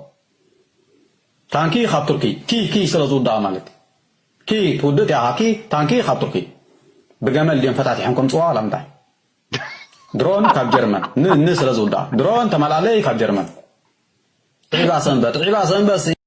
كزاد رياض زلنا تزربا يقدف له من حتى يقدف له من جنكا أن تكون تزفلت يخجل تزغل أزازربا زيا كان كتسرين أنا سلدة سغني let's have a good moment sometimes كتسحقون علىك أنا مسخا ميزاني كمان كقرب يدلني مخنياتو استخات دالو زقونة تحسته إلا زي كابورات فيديو زي كحدارنا يسبب زعما نبرانا وليدو أنا جاي حقوس كم سخيلو سلو ميديا 50 دبلي 50 እንታይ ከተዳሉ ሰፋ ሰፋ ሰልጠና ከመይ ገሩ ዩቲዩበር ይባሃል ባይዘው ሰልጠና ዩቲዩበር አይባል በከመይ ካይ ዩቲዩበር ዝሆነ መደባት ዘይዳሉ ዩቲዩበር ተብሎ ቆቆራሪ ጽዘመተሰ ወላ ሓንቲ ዘይተለወጠ ሰብ ወፍይ ክንዚ ዓመታታ በካመት ይዳ ተዛረበ ክትልወጥ ዘይትፈልጥ ተራኹንካ በቃ ባስታ ባዕተነ ተዓጽ ከምዛ ትሪዋ ዘለኹም ታባስ ጥር ዝያደ ይባዘላ ታኩነታት it's not that it's really crazy man it's okay እቲ ኣመወዳታ እታ አጀንዳ ዓላማ ንጹር ተዘይነይሩ አከም ዝኩነታት ከወድቕ ከም ዝኽእል ማንም ሰብ ዝግምቶ ዝነበረ ዘገርም ኩነታት ውን ኣይኮነን ባት ሓደ ግዜ እቲ ፖለቲካ ዝበሃል ጥፍሽና ከጋጥሞ ከሎ እንታይ ከም ዝመስል ሓንቲ ነገር ክነግረኩም እቲ ቃልሲ ዝበሃል ኣብዚ ዋን እዚ ካብ ድራማ ወፅዩ ኣብ ታሪኹ ክሳብ ዘይተመለሰ ትርጉም ክህልዎ ኣይክእልኒ ቃልሲ ክትመሃር ተደሊኻ ቃልሲ እንታይ ከም ዝመስል ነዚ ስምዑ ሕጂ 29 ዓመታት ዝቐበሮ ምስጢር ኣካፊሉና ንምረትን መስዋዕትን ገሊ ህዝቢ ኤርትራ ዝገልጽ ምስጢር እቲ ገና ወዲ 11 ዓመትን ከሎ ዝተሰለፈን መውጋኣቱ ብወዝቢ ናብ እዛን ኣቦኡ ዝበፅሐን ተስፋ ዓለም እታ ዝረገጻ ፈንጂ ንእግሩ ጥራይ ቆሪፀ ሓለፈትን ፍረ ዘርኡ ኣብ ዓለም ንኸይገድፉን ካልእ ከቢድ ብድሆ ፈጢራ እያ ተዛሪበላ ይፈልጥ ኩሉ ግዜ ድመኽኒ يلبلني سب دحان كم زيا حجي قريبنا هنا عن ترمادي تريفان عن تعرف تريفان أنا أوي قريبة حجسي وأنا تا مستير كوس عيد لني تسجم بسنك مهرمتي دحر مهرمتي زغون سمعت عن نفسي أي تغسل حجي أميرها أي ردا كاني حجي زكاة لاي دحر ناس الناس يفليتوا نفسه ولد جاي ولد جنسي دحر ناس الناس يفليتوا حجي كله تدولد ولده تزي ولد كا تسجم متعت مالتي هجي كل جزء وأتي حبرات سمو هانو بزي ولا كتكيد كبيدو كاتوانه حوجس كونكا مخالي مع التأخيلا مالتي إذا عسران شعتن عمد ناس أبكر حزاني رزيا لو ما التزاروا له نلقى هالتي عم يجسم يسيف على سبعة حكيم أجي مسؤول تسمع مالتي مزانو خا أمر يقندي كم Oh my God. Yeah, تاجر كندي زي سمعنا يو كندي جننات كندي تاريخ كم زلوا يقعد فلت but it's really sad man بزخونة yeah هاجر بخمي كم زمس وانت ده ترديوكا أبوليتيكا ودراما ختنبر نبورجر كهات وزدو بس كيف زيادة نشتي يسمعوا لي برز لهم انقع حقوسكم انقع حقكم يوهانا كبلكم فوتو علامة نايزي organization زي مستناي محبر إرترا مزيكيني هات علامة مالت إرتراو من النت ሰረት ዝገበረ معبالي سنطبب هاجرنا بالزبل سرح أبقمينا زول حاسبنا زلنا على مخا عبشتون موقعنا كلات حلفنا سلزخوني بخبرتكم عدمناكم على بريتا نيتك نيل ارتنو اللو قدر دانوك فيسبوك لخر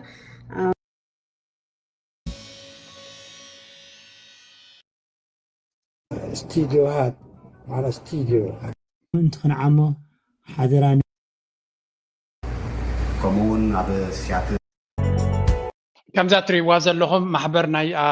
الامانه سنه ومنياتات ايرترا زبل كم تريوا زلهم حنت فيديو اب زي channel زي اوريدنا لنا كاب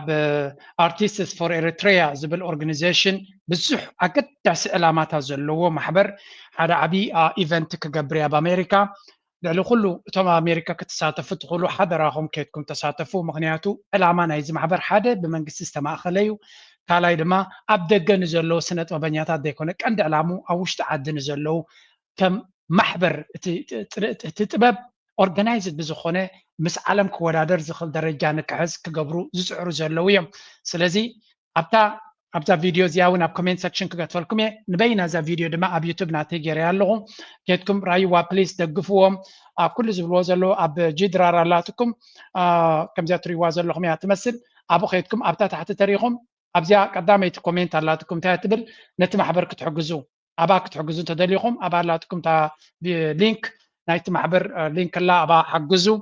اكند نجلسب نمحجاس نزي محبر تحجز كان بزو حسابات كحجز غليو استماع خليو سلازي حضرهم نزي ايفنت ناتهم تساتفوا لهم نتز زخدوا زلو غعزد معناتهم اب ايرترا زلو نولد ولد دموز زلو كنحجزوا تدلينا نزيوم كنحجزهم كنكلالنا نساتهم لما نزي عبيت سنة ببنياتات 5 سنتيم كي تخفلوا بجنزبهم بقلبتهم زقيولو سلازلو احنا دما زكا لنا دقف بمقبار نتحسب نتقدس حسب هاجرنا كتمعبل تقينا بخمسه عينت اورجانيزيشن سيز معبل ام نفس وقف زتودب محبر ناي بروفيشنالز ناي اي تي ناي فارماسي ناي سنت باب ناي كل تاكيدهم ببناتهم كودخلو نعتاتهم تدقيف كاساتهم نت محبر يحجزوا هاجر دمابوت حجز بخمس من قدينا نحجز نغل نزي قدوس حساب دما كل خاتكم تساتيفكم زكالكم كتحجزوا تسفا نقبر دارقا بكلهم زمت دمتينا نسمع ስለዚህ I really want you to support ابزخيتكم لنفس وقفهم كتحجزوا زمحتن زلغو كم دريو زلنا يا قليل ايكوننت بدوتات زلو ግን اموداتا نحنا نعدنا نشتي ابركتو خنقبر تخيلنا بو يتحجز زمصنا بالكنا لو مارسب زغدي لايك جبرو شير جبرو ريتهم من حسابكم بهناص منقد قدفنا بالكم زي خقتفكم عليك يحكي سنعبي دم حفاري هلا